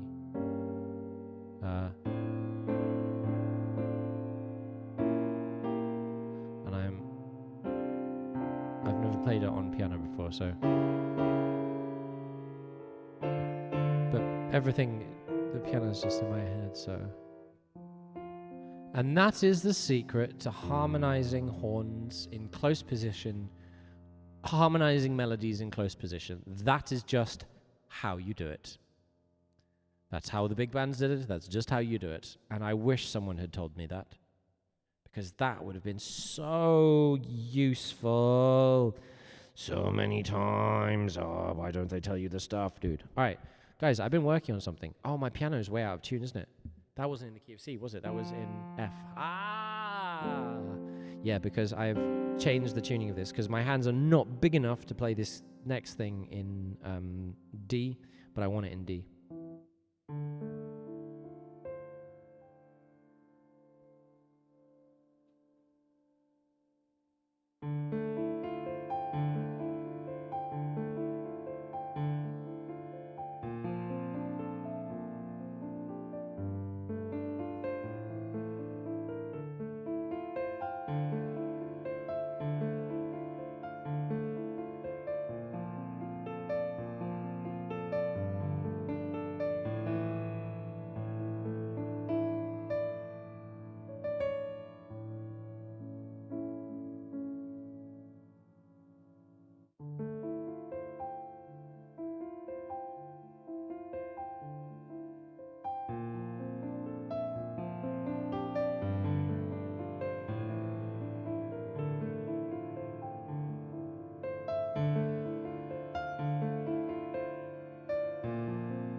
Hey.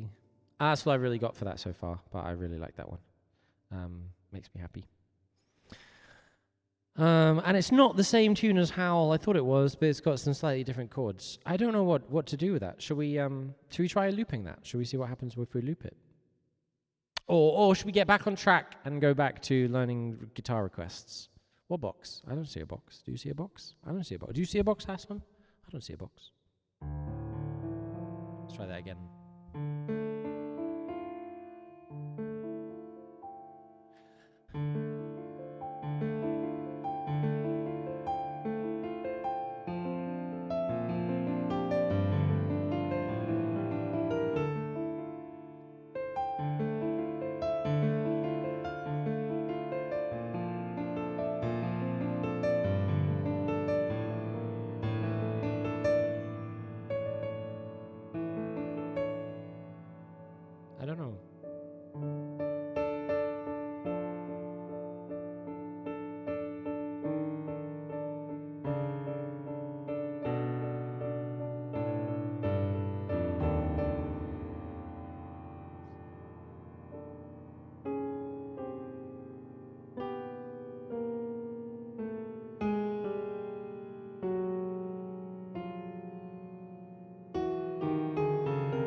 you, Haslan.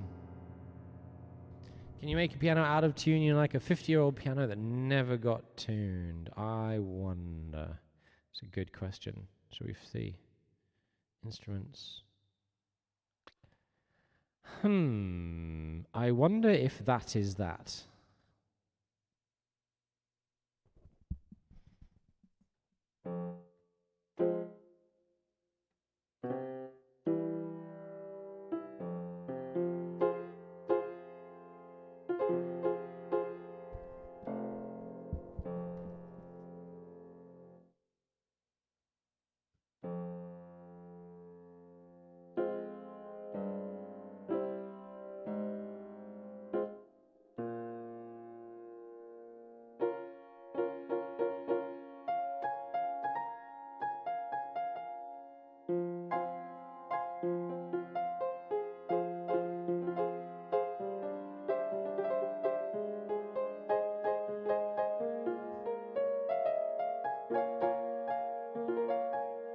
I don't really like the sound of this one that much.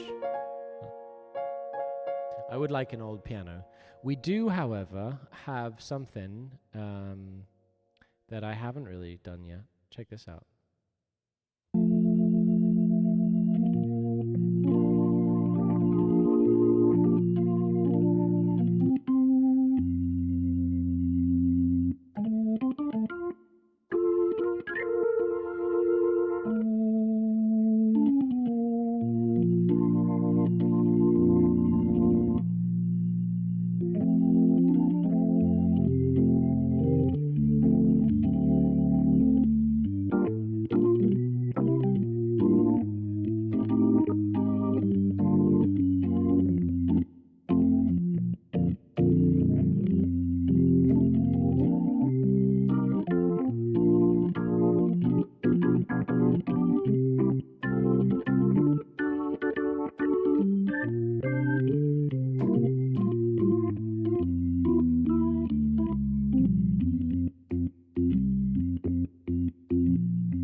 I'm transposed still. Hold on, let me untranspose. This feels weird. Just feels weird. I can't explain it. That's better.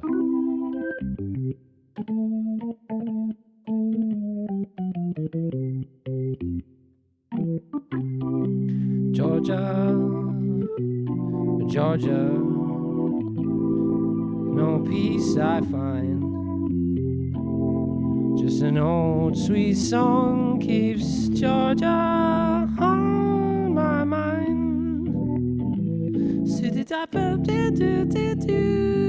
That's why I said Georgia. Oh, Georgia.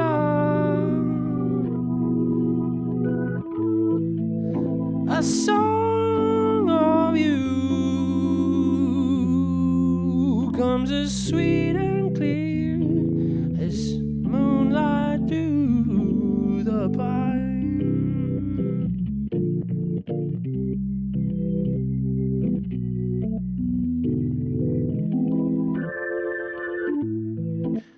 Other arms reach out to me, other eyes smile tenderly. Still in peaceful dreams I see the road leads back to you.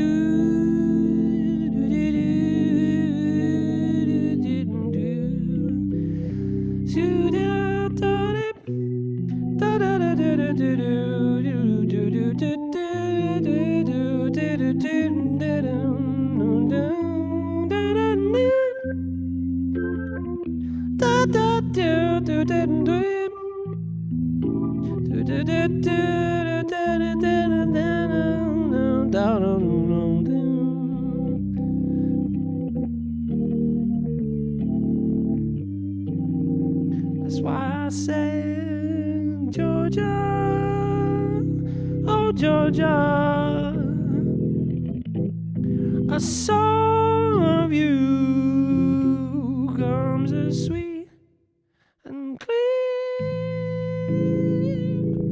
as moonlight through the pine.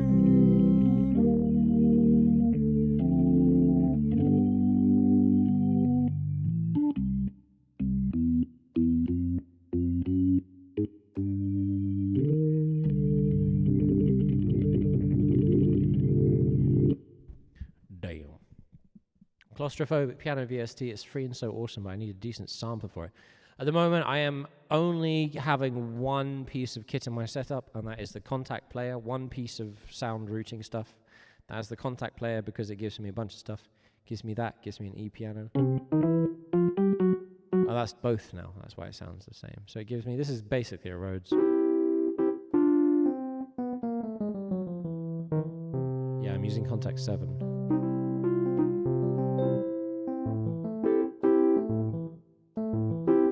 We were gonna do the 4-chord song. Yeah, we were gonna do the one, the Axis of Ormond. We're gonna do all of them. All right, let's get back to business. We got shit to learn. Did you have something you wanted me to learn on piano? All right, let's do it next.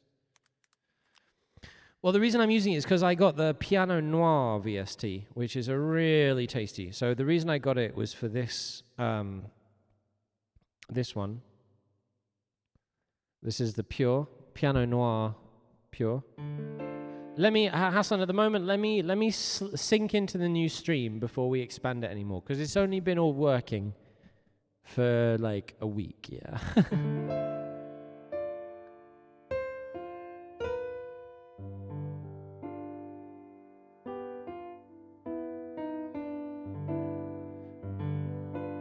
So I'm very happy with the piano I've got. This is Pure. This is Felt. This is tasty. Hold on, let me give you Felt. That's Pure. Give me Felt, dude. Here's Felt. Check this out.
Oh, that felt pretty nice.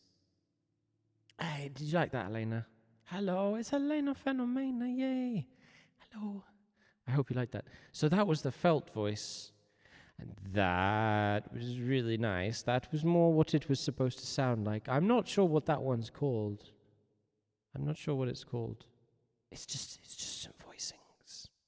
I mean, I say that, but it's also one of the most beautiful things I've ever written. But it was just some voicings. I was just showing my students some voicings.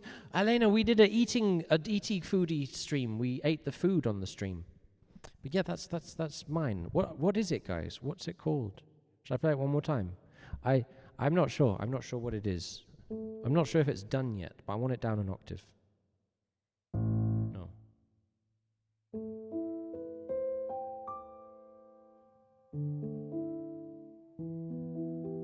Is that too high? No, I think I preferred it up. I think I preferred it up there. Oh, because this microphone, get out of here. Oh, that's why I was feeling weird. Move it now. One more time. What is this, guys? What is this? Is this gonna... We were gonna record this. Yeah. What is it?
Baby Shark Song of Esperanto is about cows. You need to know about the cow. You need to know about the cow. Oh, my little cow. My little cow. You want my little cow. My little. Oh, this isn't my little cow. Where's my... One cow moos moo. Two cows moo moo. One cow moos moo.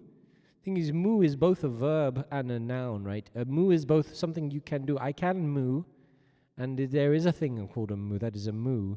So a cow can moo a moo. One cow moos moo. One cow moos moo. Moos moo. One cow went to mow. One man. One cow moos moo. Does it moos moo or does it go one cow moo moo? Baby, one cow moo moo moo moo moo moo moo, two cow moo moo moo moo moo moo moo, three cow moo moo moo moo moo moo moo, lots of cows.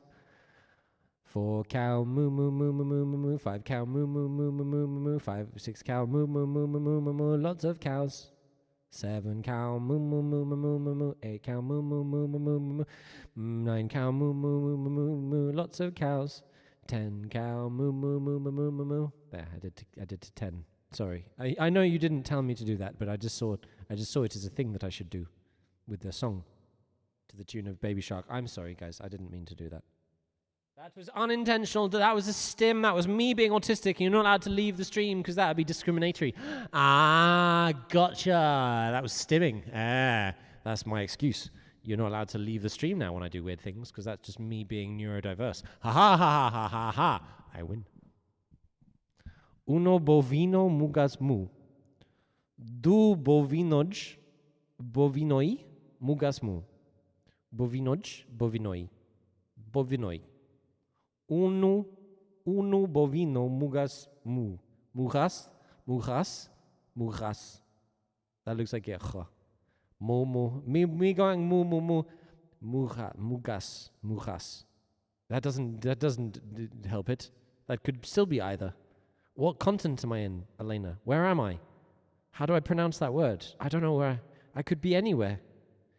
I could be in Algeria. Muhammad.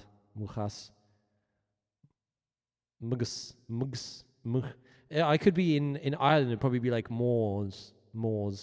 Yeah. Mose. In Ireland, that would probably be Mose. In Wales, it would be Mucha. In East London, it'd be Mughouse. The Mughouse. It's like an ale house, so it's an ale house with mugs. Mughouse. You got any ale? No, I've got some mugs though. Do you want a mug? What do you mean? Do you want a mug? What's in the mug? Nothing, mate. It's a mug. I got mugs. I got mugs for mugs. You a mug? No. You need a mug? No. Shit. Not a very good line of business then. So still, we have a very large box in view. There's something pretty cool in it, if I do say so myself. But I haven't, the anticipation of the box hasn't quite been at the levels I was hoping. I was hoping it'd be like a mystery. Like people be like, Ed, you must tell us what is in the box. I say, no, I will not tell you what's in the box. I was kind of surprised it was from China. This is not a brand that makes them, seems like they're from China. They don't want a big made in China sticker on their box. They don't want to admit that. But I have no problem. I have no problem buying things from made in Shenzhen. Because I bet you anything you want, it's made in Shenzhen. Because all the best shit is, because they're like 10 years ahead of us. And because they have got a productive, I'm not saying good, I'm not making a moral question, but they have got a pretty effective mix of socialism and of capitalism and communism, whereby they are being forced to all collaborate, and they are getting a rate of technological advance that is wild.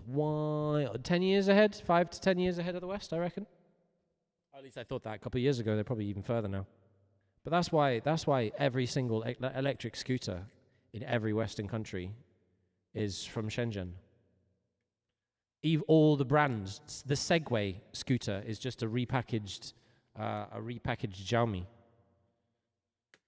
And they might as well be, because we don't have the tech. And there's a documentary. Have you guys? One of my friends' girlfriends actually went to Shenzhen. I watched a documentary on Shenzhen. Why am I doing that? What am I doing? Why am I doing that? I don't want to do that. What am I doing? I have no idea why I don't want to do that. I want to keep the wrapper on the thingy. What are you doing, Ed? I just had something spiky and something wrapped. So it was just like, I'm going to just rip this off. I don't want to do that. I always do that, though. I do kind of want to do it. No, I don't want to do it. I use this bottle all the time.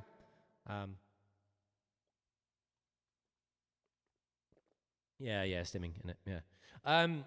Shenzhen, documentary about Shenzhen. And there's a guy who'd moved his business from California to Shenzhen. And I've seen this because I grew up in Singapore, and Singapore has some areas which are similar. They're like areas which are designated as, this is the tech workshop place. Here is a shopping center. We're going to make it possible and easy for young men or old men, for people to set up their own little shops. And this is something you'll see all over Asia. You will see people with, like, what in the UK, if you saw these stores, you'd be like, oh, this is like a fake little shop. You know, you've seen them, you know, the tiny little pop-up shops where they have phones and stuff. It's like they're that size, but they're all kinds of tech. They're like little computer workshops and shit. And there's entire shopping centers of them. And you can go in and you get them. You can build your computer. You can pick all the parts. There's just everything. And they have all of these things that are created as like an open, cutthroat fucking little free market, but a free market that is creating tech expertise and supply chains and consumers and like consumption of tech and stuff, all at the rock bottom price cost of society, by allowing and supporting people. The cheapest way of spending public money is to support people in entrepreneurship, right? That's because that pays for itself thousands and thousands of times over. But it does mean that power is no longer concentrated in the hands of the few big companies, because expertise gets developed at a mass level. So, point being, you're an American tech company. You are used to a situation where you create a chip design, you send it off, and 6 months later you get a sample. This guy's like, I send off a design in the morning and it comes back in the afternoon, and we can start like prototyping. Like, we'll design a prototype in the morning, have our lunch break, and by the time we get back from our lunch break, we'll have the part, you know, because it was just sent downstairs to be made by this workshop. And now we're in a position, and I'll tell you where this ends, right?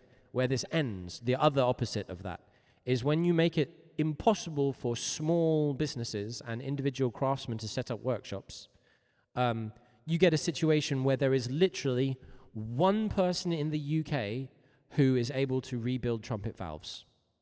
And I was trying to find him for 7 years, and he eventually emailed me back because he had a new website. There is one person left because the UK does not now facilitate small businesses. It's a massive administrative and financial burden. You have to do so much shit. The cost of having your own workshop is mind-blowing because rent and property is so high. And there's just no way. You cannot get on that ladder without 100, 200, 300 grand worth of capital behind you. And that's exactly the opposite. So instead of us having entire shopping centers full of people who are able to basically build iPhones from scratch and are then refining it and making it better, we only have some big corporations and some people in their garage. And it didn't used to be like that. It was because when they went for the guilds and the unions and the London workshops, it was Thatcher. She fucked it, man. She fucked it. She destroyed all of the individual craftsmanship and the build-up of experience and skill because it represented a power base. And that's it. And that was the only reason. And now no one can fucking build anything in the UK anymore unless you're a company. Ugh. Okay, so... and there's the fact that large businesses are mainly extractive of capital and small businesses keep capital circulating in the community and lift everyone up. Exactly, Elena. Oh, damn, we're talking about Shenzhen. We're talking about the thing in the box behind me and why it's made in China. What box? I don't see a box. Do you? I don't see a box, do you? Do you, Dan? Miles Data.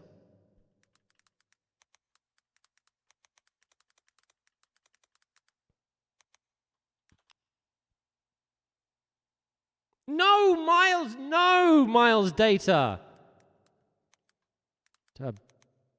Bad Miles Data. There is no box, Miles Data. Remember this. No, you're the data in... Yeah, I don't know if he was asking. I was like, no, he was responding. You can ask him again now. Let's see. See if he remembers. He keeps forgetting, dude.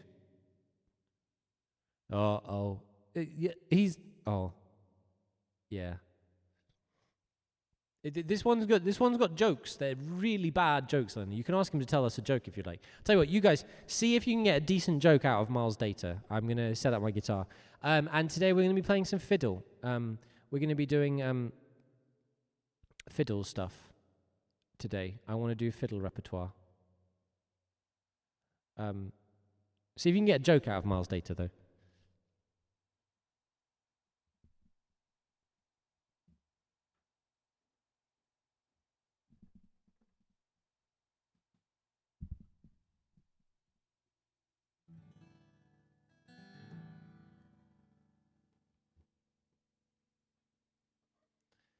No, Miles Data, you're not supposed to say that. He's supposed to remember stuff, man. That's why I pay the £10 a month.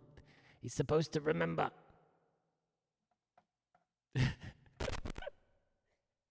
Oh, don't worry, Elena. Elena, just ask him to make your haiku. I promise. Ask him to write you a haiku about something. And then you won't be awkward talking to him. Bless his silly little soul. He's a very silly little sausage, this Miles Data. Gosh, he tries so hard. He's not very bright, Elena.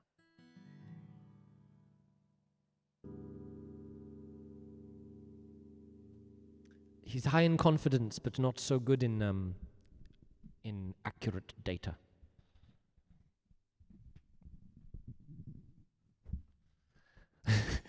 I don't know why you feel...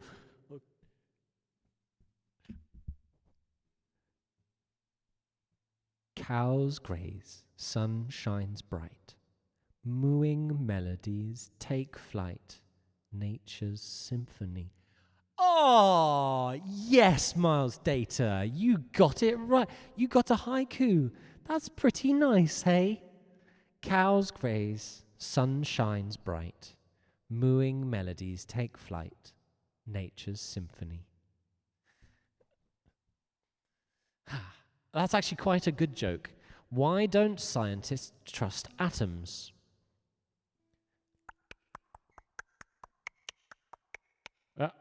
Because they make up everything. Oop. There we go. So boom. See, bless him. The first time I asked Miles Day to give me a haiku, he just got the number of syllables wrong. He tried to, and you should, Elena, he's really, you have to, once you ask him for a very specific joke, like not a joke he can just exist, he can pull from, they're really bad. Try to get him to tell you a very specific joke, or a pun. Why don't skeletons fight each other?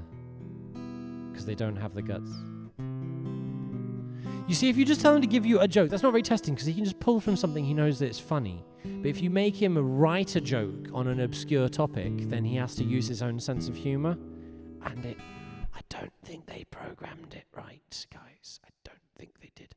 So you have to make a specific topic. Give me a joke about a something doing a something. And you'll see what Miles Davis tries to come up with when he's given open rein to just be funny.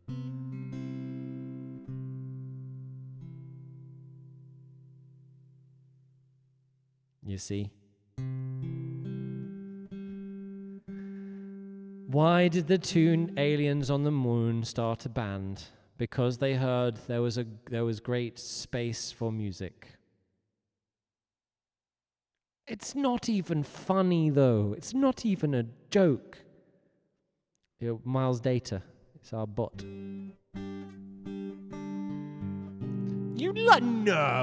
No, I don't believe. No. Ed, are you a Noah fan? I don't know. Am I a Noah? I don't know. I'm not a Noah about that, clearly. The USB mic's in the way.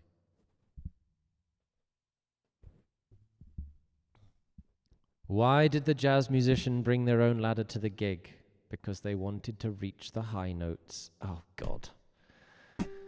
What do you call a musical collaboration between a cat and a cow? Got it wrong. It's a perfect harmony. What do you call Buttspot's trying to get involved now. What do you call a musical saxy-laboration between a saxy and a saxy? A per-saxy harmony. Oh, Buttspot. Yours, actually, they're a good team there, between a saxy and a saxy. It almost got it. Miles Data almost got it. A perfect harmony. A perfect harmony. So did I. That's a very good one. That's a good pun. That's a very good one. I like that one.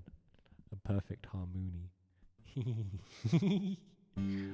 Robin Hood and Little John walking through the forest, laughing back and forth at what the other one had to say.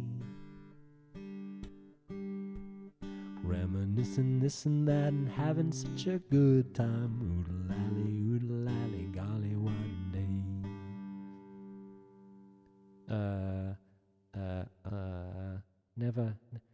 Never ever thinking there was danger in the water they were drinking, they just guzzled it down. Never dreaming that a scheming sheriff and his posse was watching them and gathering around. Oh, Robin Hood and Little John running through the forest, jumping fences, dodging trees and trying to get away. Contemplating nothing but escaping, finally making it. Oodle lally, golly, what a day. Oodle lally, golly, what a day. You want to know the German version of that song? Oh, that's a wonderful song. That's one of my favourite songs from Robin Hood. Here in Nottingham. Na na na na na. Oh, let's do Here in Nottingham. Yeah, dude. Oh, we were doing Pocahontas first. Hold on. And you've been so many places, I guess it must be so. But still I cannot see if the savage one is me. How can there be so much that you don't know? You don't know. So are we gonna do? I might actually get a chord chart for this because I do want to move on. I don't want to get too caught up in doing it. Let's get a chord chart for Colors of the Wind. The intro is just a little bit too much. If it wasn't, I want. Where's the? By Vanessa Williams. Did she not do the intro? Think I'm an ignorant savage. We need the intro, dude. We need the intro. We need the intro. You think I'm an ignorant savage. You've been so many places. I guess that must be true. But that the savage one is me. How could there be so much that you don't know? Oh, this is good. It's not in any of them.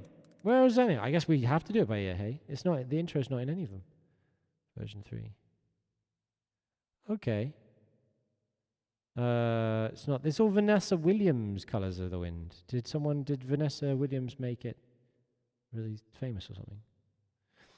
Well, I guess we just have to do it by ear then. Okay. There I was. I was going to take a shortcut, guys, but it seems people don't perform the beginning, so it's just not anywhere. All right. You think I'm an ignorant savage. Dum dum. So in the minor.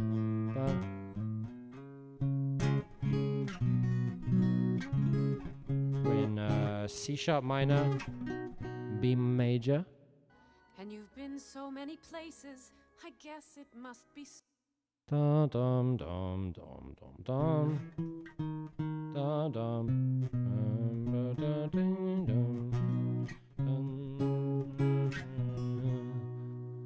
So must be so, but still I guess it.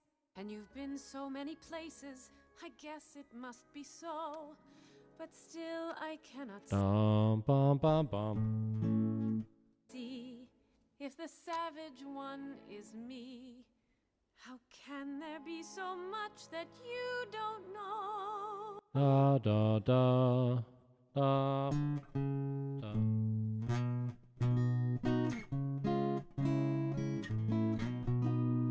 You say I'm an ignorant savage. You've been so many places. I guess that must be true, but still I cannot see. Huh? Oh, so savage one is me. Cannot see if the savage one is me. Dum, dum. Still I cannot see if the savage one is me. How can there be so much that you don't know? da da da da da da da da. Mass 5 dominant to the 1 minor, C sharp minor. So this might be the. You don't know. You think I'm an ignorant savage. I guess it must be true, but still I cannot see how the savage one is me. How can there be so much that you don't know? No, not quite. Still I cannot see. That you don't know. Can one is me. How can there be so much that you Dum, ba, da, can there be so dum. How can there be so much that you don't know? Is it? much that you don't know? Yeah. You don't know. This is super tasty on piano as well.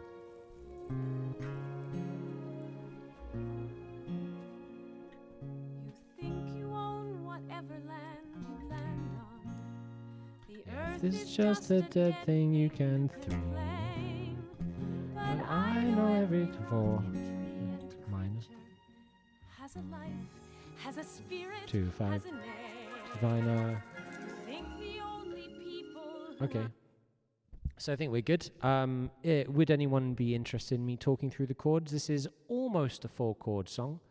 But again, when we remember that basically all music that use functional harmony within a key can be described as a 4-chord song, because the 3 is the 5, and the 2 is the 4, and the 6 is the 4, and the 6 is the 1, and the 7 is the 5. All the chords are all the chords, ultimately. We got a next cue. Very good, very good. So this is actually a semitone up, so we'll be in the key of C sharp major. Threw in a middle Didion 5/8 for you. Very nice. You think I'm an ignorant savage. You've been so many places, I guess it must be true, but still I cannot see how the savage one is me. How can there be so much that you don't know? You don't. La da da da da. La da da da da da. La da da da da da da da da na na na na. This is where I need the lyrics. So we got the chords. I don't know all of them. I can't quite remember the B section, but we'll tackle that bit when we get to it, hey? Chord, Colors of the Wind, lyrics. Have you ever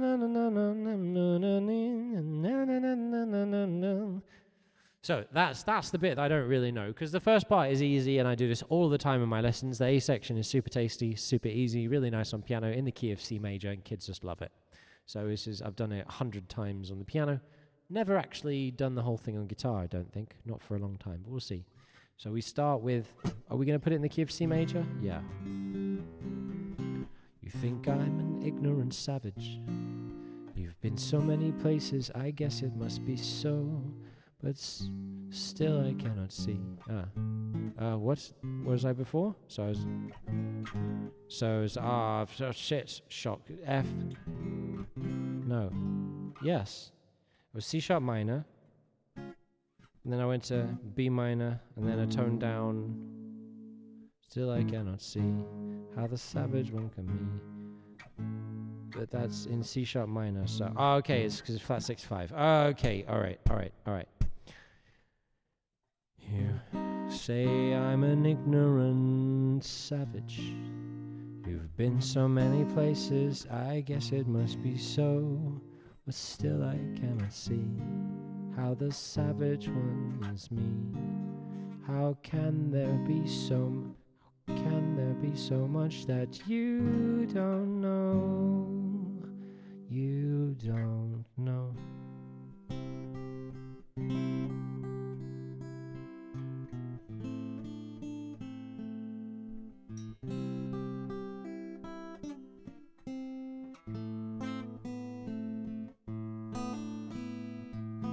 Oh, we should tune the guitar as well. That'd be nice. Hey, it'd be nice to have an in-tune guitar to do our music stuff with.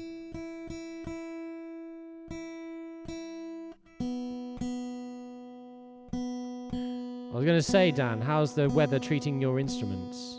No, it's not.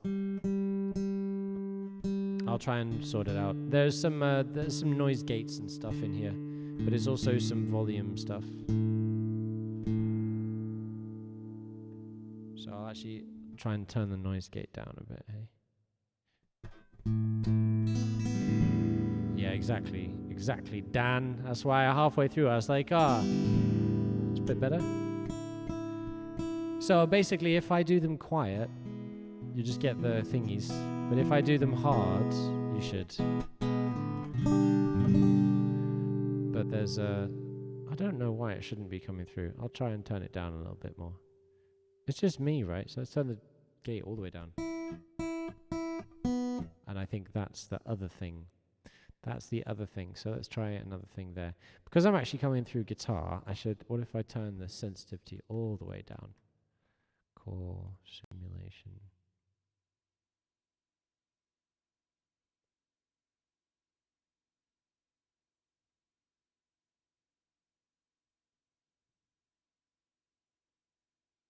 Let's see if this fixes it.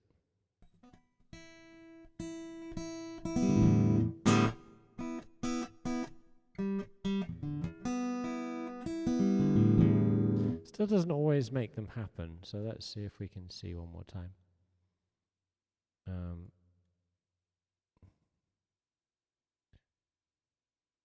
Okay, hold on. There we go. That should actually fix it. I realized that's fine.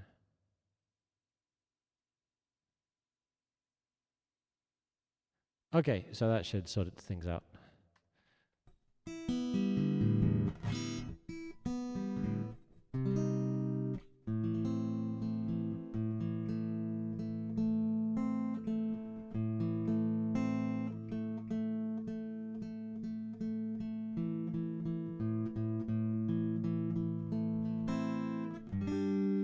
The only thing that you'll find is that now we get more harmonics in the involvement. That's better though. It's being much more responsive. Okay. Let's go. And that can go, because you're not supposed to see what this is. No, it's a secret. It's a secret what the thing is. You better?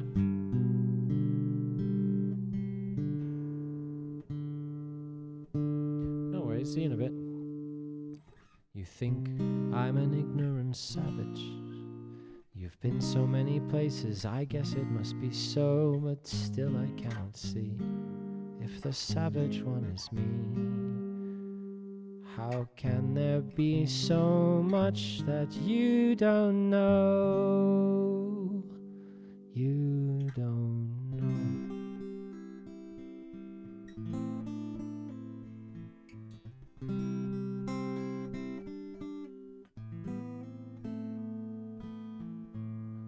You think you own whatever land you land on. The earth is just a dead thing you can claim. But I know every rock and tree and creature has a life, has a spirit, has a name. You think the only people who are people are the people who look, are the ones who look and think and talk like you. But if you walk the footsteps of a stranger, you'll learn things you never knew, you never knew. Have you ever heard the wolf cry? Have you ever heard the wolf cry to the blue corn moon? Or ask the grinning bobcat why he grinned? Can you sing with all the voices of the mountain? Can you paint with all the colors of the wind? That's not quite right. So I haven't quite got the... it's Pocahontas. I haven't quite got the chords. This is just a really nice tune. Pocahontas chord. Colors of the Wind. It's just, it's just 4 chords. So this is a great, I was saying, Dan, this is a really great one that I used to do with students. Because it's all in C, and it's just really nice. It's just really nice functional harmony. It's got some nice interrupted cadences. It has a bit of variation. Have you ever heard the wolf cry to the blue corn moon? Or asked the grinning bobcat why he grinned? Yeah. Can you sing with all the voices of the mountain? Can you paint with all the colors of the wind? Can you paint with all the colors of the wind? Let's take it up. I want to take it like a fourth. Let's go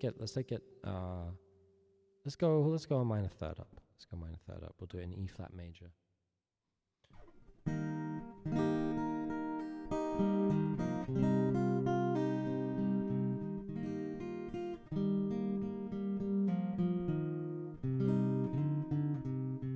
I can almost do it like the piano one as well. So piano does it in, it's like third and then fourth. So it like does. There we are, it goes.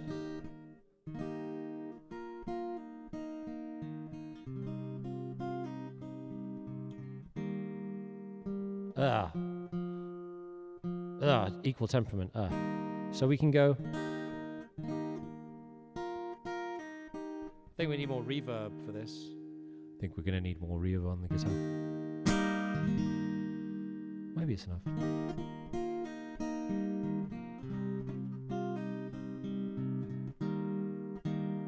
And then down.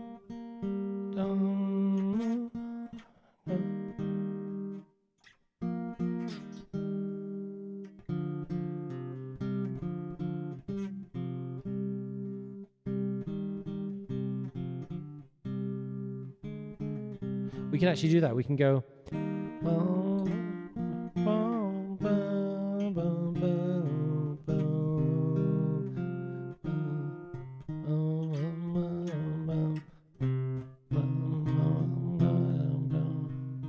That'd be great. So, piano part goes like this.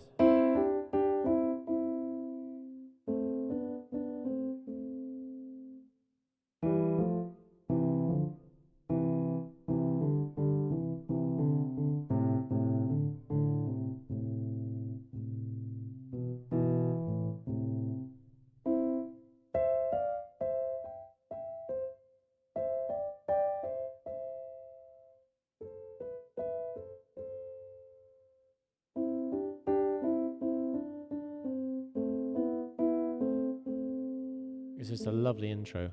Thirds and fourths. So let's try and do that. We get.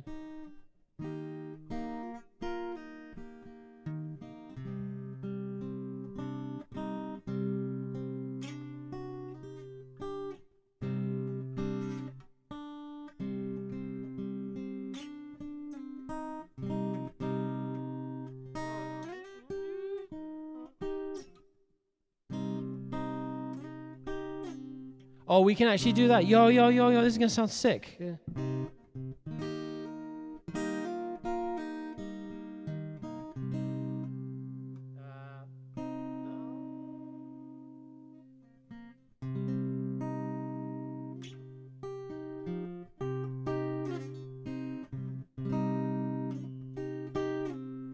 that right? I want this on the...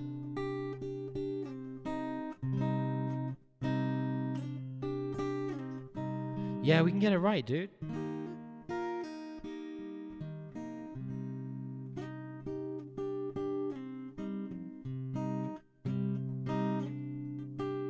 I even have the right number of fingers to play it. Sick.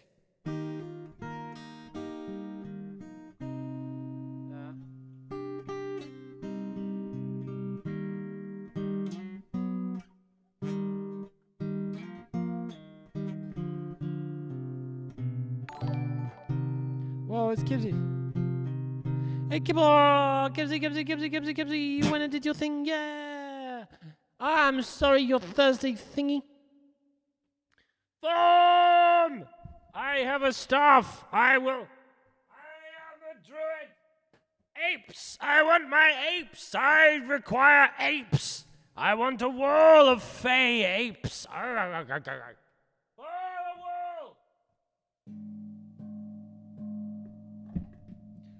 Kibble! I have a staff now. I am a real druid. My name is Dward, and I summon apes to do my bidding.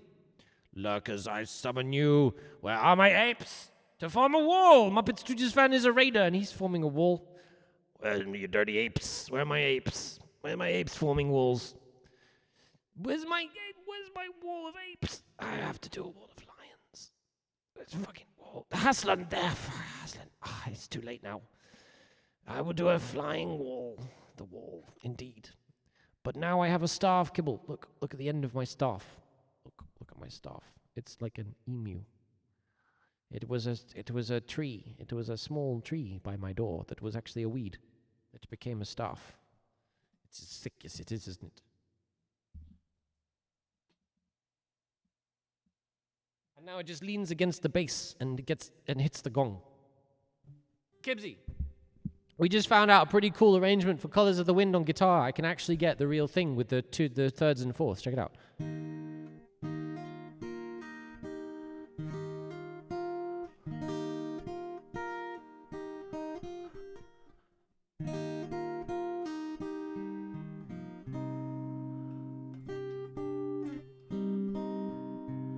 Found a surprisingly jazzy metal tune you think I like. Sick. Yeah, let's hear it.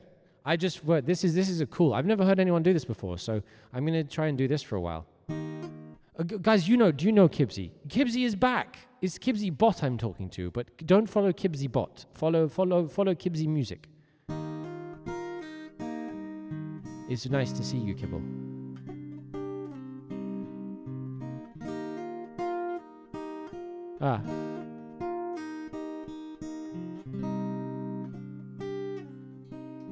In it. It's been a crazy wild experience coming back to Twitch. I'm having such a good time though, and I don't think I'm going to get sexually assaulted by a viewer this time. So yeah, feel much better about this run. And also all the gear is going. Kibsy, no door, baby, no Ableton. It's just I've got one sound container on the computer. I'm using Contact. That's it. Everything else is through the looper and the desk. Yes, it is.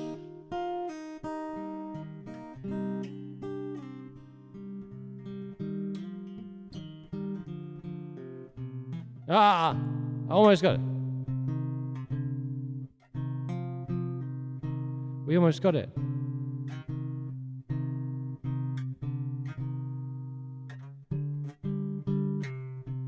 We almost got it. See you in a bit, Kibble. Take care, take care, take care. Thank you, bro.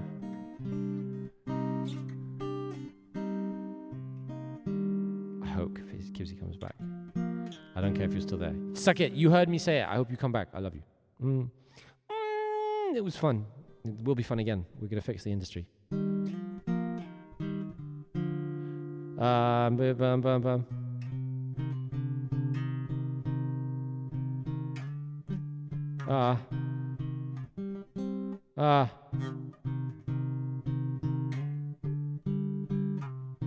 We've almost got it. We're almost there. We're almost there with the intro to Colors of the Wind. Sick.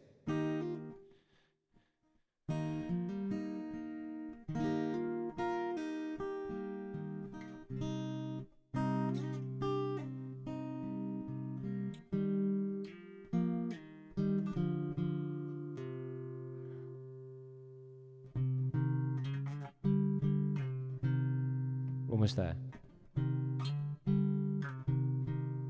It's 2s and 4s, guys. 2s and 4s.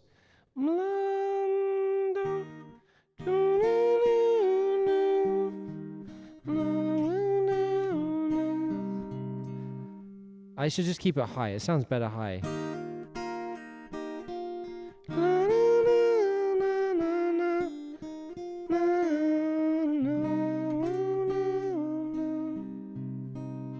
Sounds better than. Actually, that's really nice.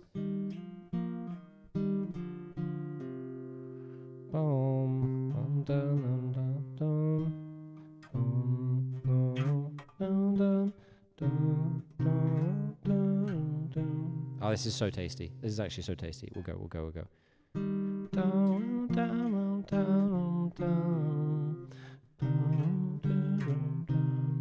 Yeah.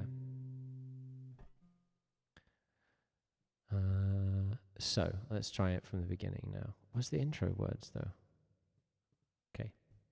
You think I'm an ignorant savage, and you've been so many places, I guess it must be so, but still I cannot see if the savage one is me.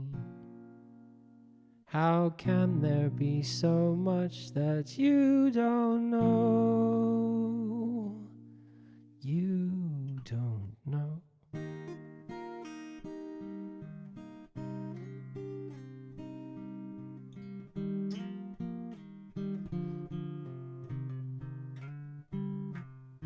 Nice. You think what you own, whatever land you land on. The earth is just a dead thing you can claim, but I know every rock and tree and creature has a life, has a spirit, has a name. You think the only people who are people are the ones who look and think and talk like you,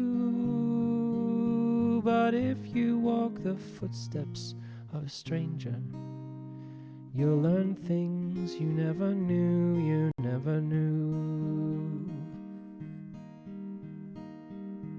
Have you ever heard the wolf cry to the blue corn moon? Have I got those chords right? No. Ever heard the wolf cry to the moon? Sorry guys. You sing with all the voices of the mountain. I'm doing it wrong.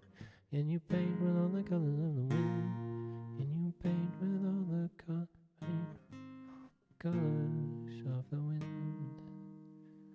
Alright, so I'll keep it. How high does the sycamore grow? If you cut it down, then you'll never know. How high does the sycamore grow? If you cut it down, then you'll never know.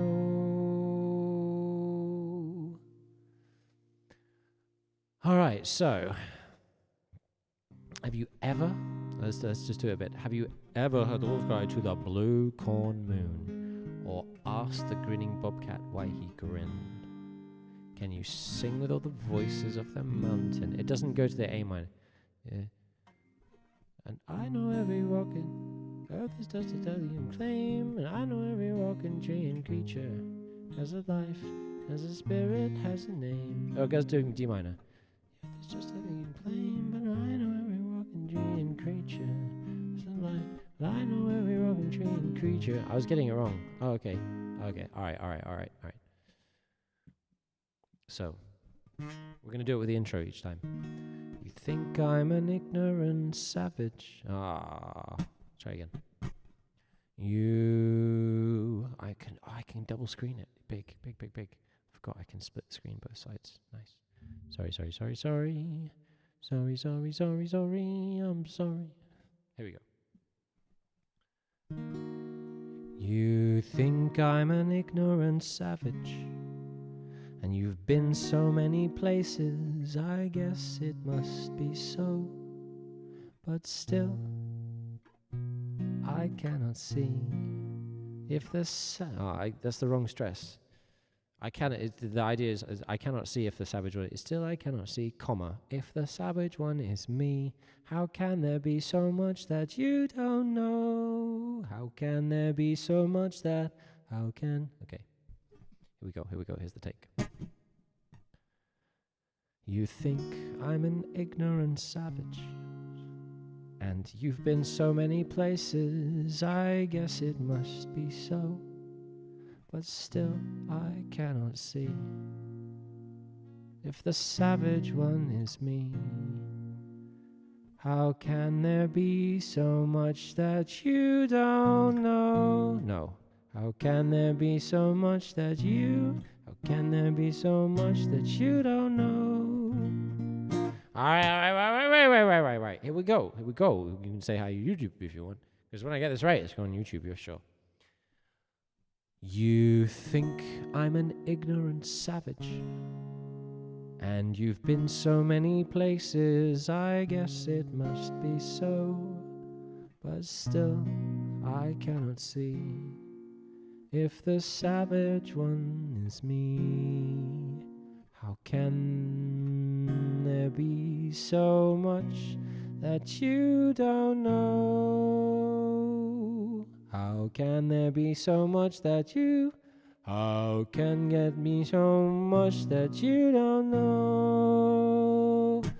Did you know without Ponkatus we wouldn't have Wicked? Stephen Schwartz was going to quit songwriting, but Alan Menken changed his mind. Very cool. Well, I'm going to get it this time. You ready? How can there be so much that you... Is that right? How can... Let's see what she says.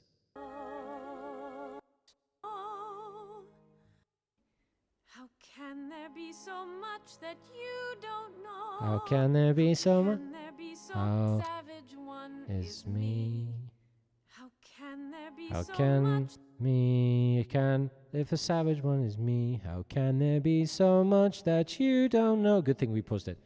But still I cannot see if the savage one is me. How can there be so much that you don't know? So when I have a trouble, like in a melody like this, I just remember, because I know the savage one is me. How can there be? I need can to be there. How can me? How can there be? How can? It doesn't really matter what the note is before. You think I'm an ignorant savage, and you've been so many places, I guess it must be so. But still I cannot see if the savage one is me. How can there be so much that you don't know? If the savage one is me, how can there be so... That's hard to hit. How can... Flat 6 over a minor chord. La-da. How can there be so much that you don't know? Would suggest that I'm actually getting that chord wrong as well. How can there be so much? I didn't even read this anywhere. Can there be so much? How can there be? No, da. How can the How can there be so much that you don't know? da da da da dee da? How can how can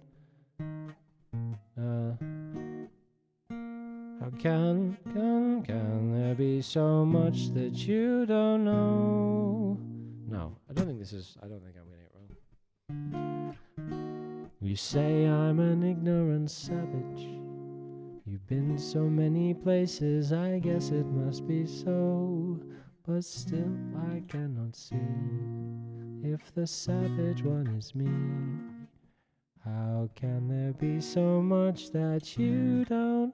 How can there be so much that you don't know? You don't know. No, that's totally wrong, right? Because I've changed key, right? How can there be so much that you don't know? You don't know.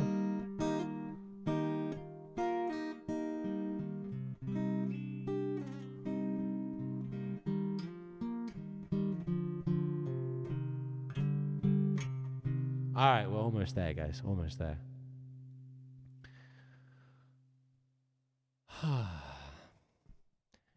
You think I'm an ignorant savage. You've been so many places, I guess it must be so. But still I cannot see if the savage one is me. How can there be so much that you don't know? You don't know.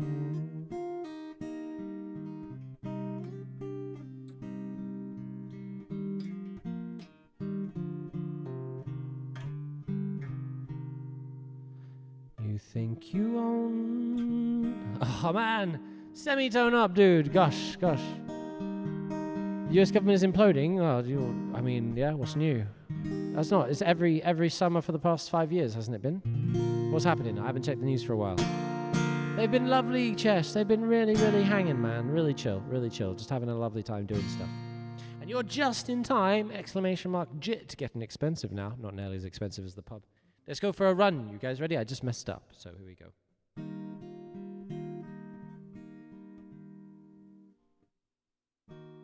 You think I'm an ignorant savage, and you've been so many places, I guess it must be so. But still I cannot see if the savage one is me. How can there be so much that you don't know? You don't know.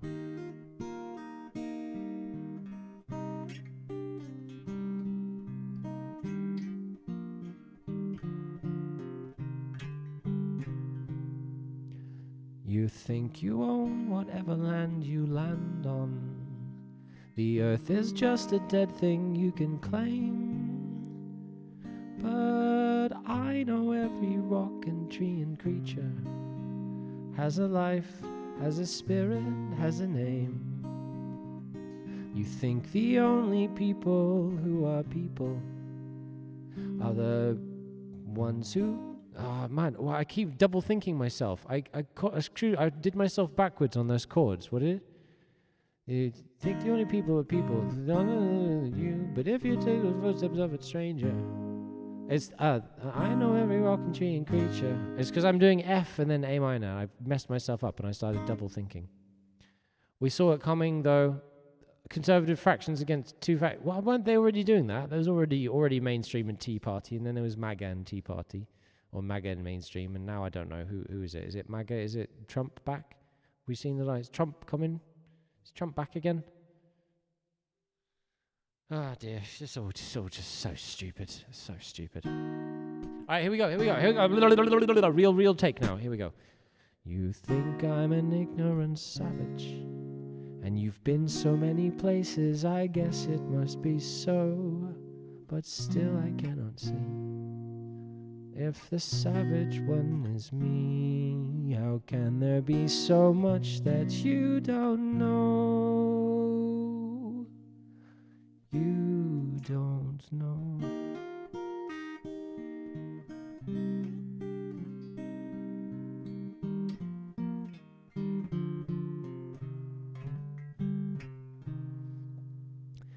think you own whatever land you land on. The earth is just a dead thing you can claim. But I know every rock and tree and creature has a life, has a spirit, has a name. You think the only people who are people are the ones who look and think and talk like you. But if you walk the footsteps of a stranger, you'll learn things you never knew, you never knew. Have you ever heard the wolf cry to the blue corn moon, or asked the grinning bobcat why he grinned? Can you sing with all the voices of the mountain? Can you paint with all the colors of the wind? Can you paint with all the colors of the wind?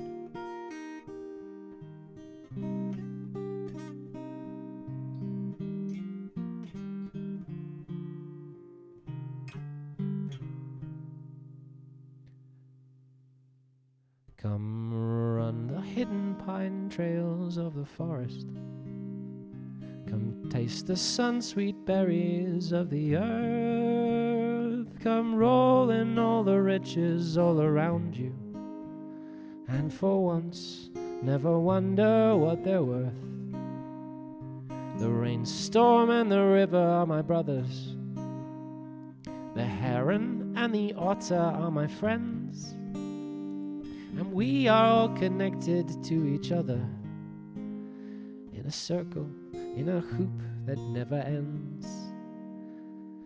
How high does the sycamore grow? If you cut it down, then you'll never know. And you'll never hear the wolf cry to the blue corn moon. For whether we are white or copper-skinned, you need to sing with all the voices of the mountain. You need to paint with all the colors of the wind. You can own the earth, and still all you own is earth until you can paint with all the colors of the wind.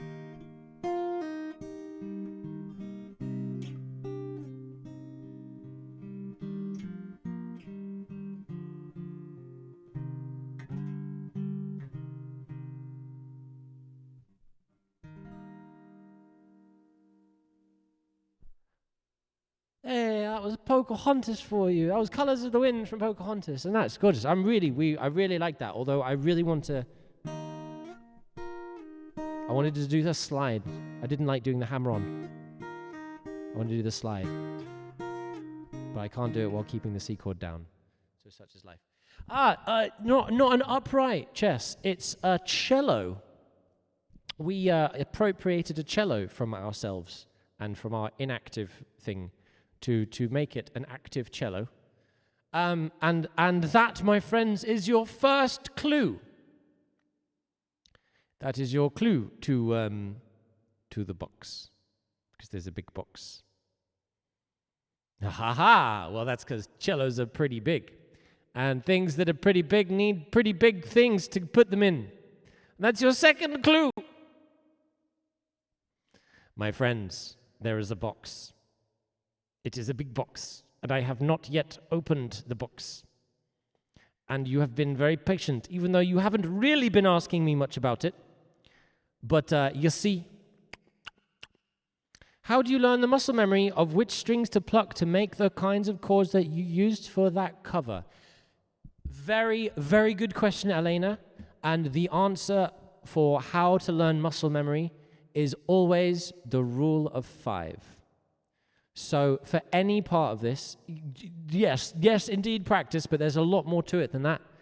What you have to do, you have to know. So, Elena, 5 perfect goes. But it's just a rule of 5, because the point is, and I want you to do something for me here. Everybody, I want everybody to do something for me here. Everybody who's watching the stream, I want you to touch your nose. Did you touch your nose correctly? I want you to take your finger off your nose. I want you to close your eyes. I want you to touch your nose again. Did you touch your nose? Did anyone fail to touch their nose? You fibber. You fibber. How do you know where your nose is? How do you know where your nose is? 'Cause you just know. You just knows it. Ooh, it's a funny. You just knows it. The point is, Elena, just your life. Think about the easiest thing for you to play on guitar, the easiest possible thing that you can just play and you don't ever have to think about. That is how everything can be. No matter how hard it appears, it can be just the easiest thing that you just like, oh, do that, and your hands just go blip, blip, blip. And the rule of 5 is not, it's not the if I do it 5 times right, I will therefore be able to play it. It's that if I can do it right 5 times in a row, then that sensation has created a neural structure. My brain knows what it's going to feel like for that chord to sound the way it does. So the easiest way to do it, say we're going from, I want to work on this movement.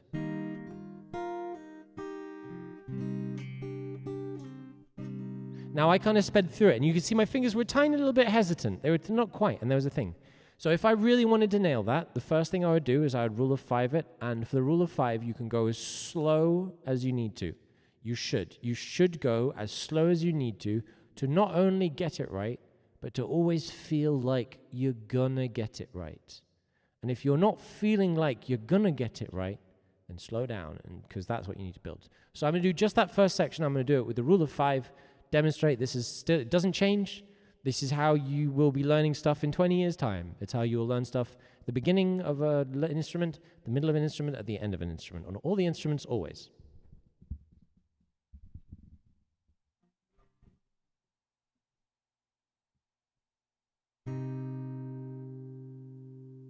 Got it wrong. Indeed, indeed, indeed. And there is always a place for glibness in music, because music is inherently silly. But you see, what I make my job out of is of that, because I can't just, people employ me, I just go to their house and yell practice at them and then leave. That'll be £40, please. Practice! They literally need to be like led by the nose to practice. And then their parents need to be told how they need to change their lives to make sure their kids can have fun doing music. As always, Ches, the Tao is speaking to me through you. So please say whatever you feel. Say, don't worry. No censorship. No micromanagement. I try not to do. I try not to micromanage.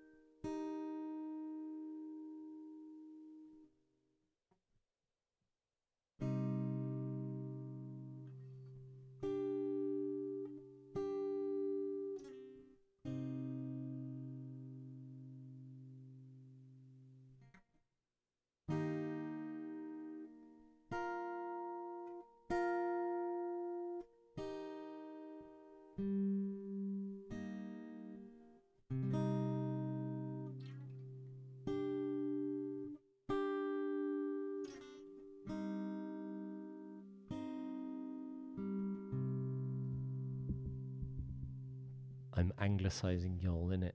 When you're mad. You're American, you don't say cross. When you're cross, when I'm cross, am I cross with you? I'm a bit knocked, am I, bruv? Cross.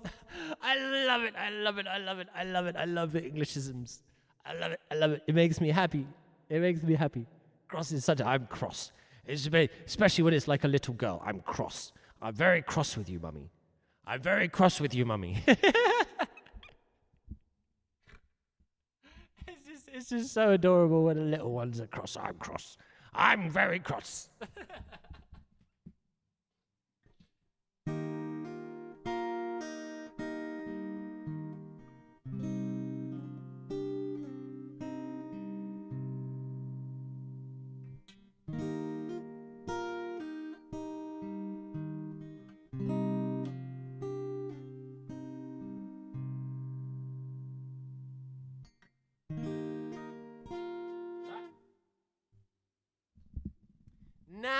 now you have a choice with how particular you want to be on yourself. Because initially you'd be like, it's okay, I still got the right notes. But I'm going to say, no, that was the feeling of those notes not sounding good.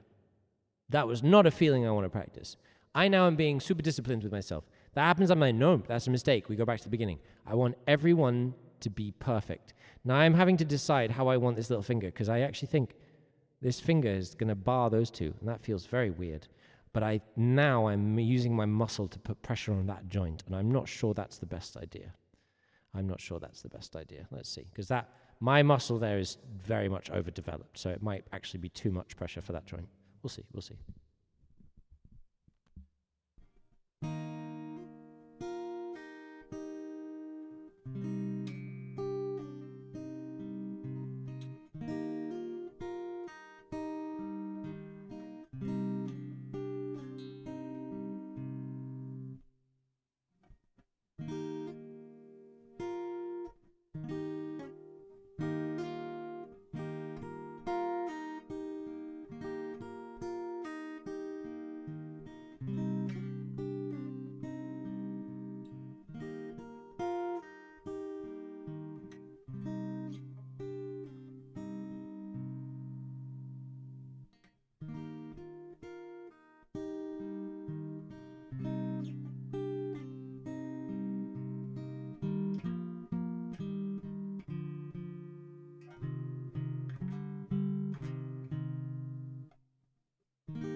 And now we're at the point where we can just try and double the speed. Because the funny thing is, and Two Set Violin take the piss out of this. I don't know if you guys know Two Set Violin on YouTube. But they once really made a lot of fun, and quite nasty fun, of a guy for saying that if you can play it slow, you can play it fast. So I'm just going to try and double the speed, because I've been practicing it slow, and I've done 2 rules of 5. Let's see what happens.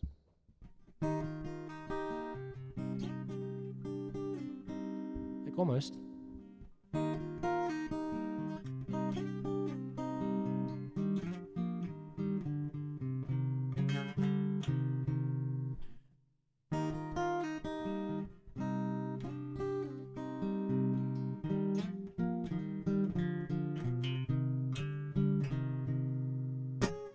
Can kind of just do things. So let's have a quick run through of the guitar things we've been working on. That's cool. I like that.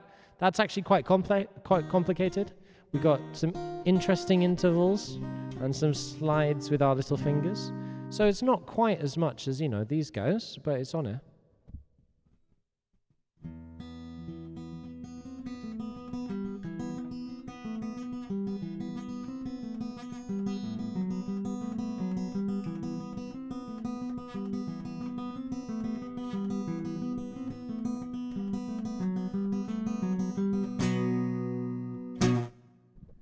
Quick Asturias, quick Nocian.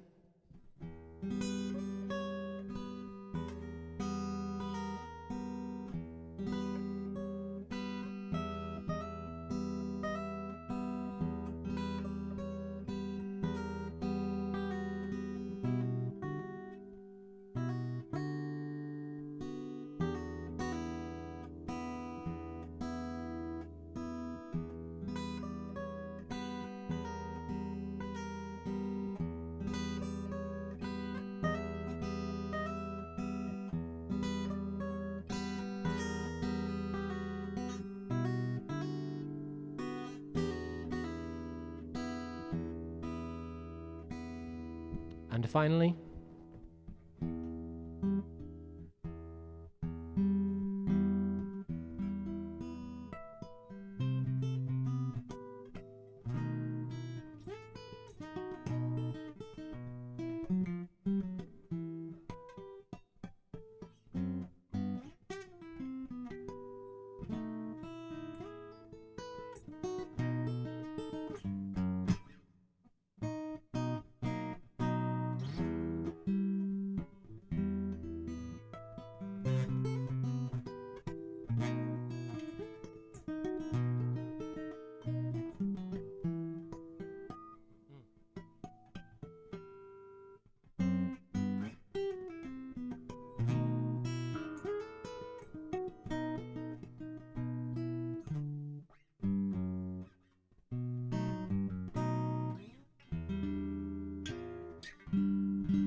It's mostly still there.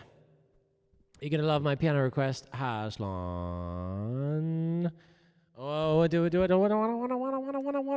I am sorry, my friend Haslan, but it is gonna have to come at a later time this evening. Because I'm sorry. But it is time for me to end this stream. I will do an unboxing when I return in about an hour and a half. How about that? Because we're going to go for a third stream today. We have been going on for quite a long time. And to be fair, we did eat some food on the stream. Then the unboxing will happen next stream. What's in the box? What has it got in its boxes? In its boxes? What has it got in its boxes? Who are we going to raid? I don't know who we're going to raid, but I'm going to. I have a doctor appointment right now anyway. See us, no worries. I know, just saying, because it got a really hard part in it. You could have. I will spend all the time learning it that it will take me to spend learning the bits that I'm prepared to learn. Which is my get out clause. I will spend as much time on it as I feel like spending on it, and it will probably be enough time to do quite well. Let's be fair, unless it's way too hard. Who? I would like to do Billy. Is it Chap- Billy? What's the Carissa, soul name? Carissa the Billy, I would Cyberbard. like to be Billy, I think. Carissa the Cyberbard. Carissa? Why have I not got Carissa the Cyberbard followed? Yes, I do. Yes, I do. Yes! Let's go, Carissa. Chris is cool, and I actually have a chance to chill out with her. Yo, big up, yo. We're gonna go see Carissa the Cyberbard. I gotta get to that chopper. We got 2, we got 3, we got 3, we got 3, we got 4 in the chopper. We got 4 in the chopper. We got 4. There are 4 in the chopper. 4 in the chopper. 4 is the chopper is acceptable. It's an acceptable chopper load. You guys are the good ones anyway. All the best people are in the chopper. The chopper is where the cool kids want to be. She is Chris. Is she a she? Is she a she? Is Chris a she? I think Chris is a she, right? Let's go check out Chris the Cyberbard. Little boxes on the hillside. Little boxes made of ticky-tacky. And they're all. The people live in boxes, and they all look just the same. And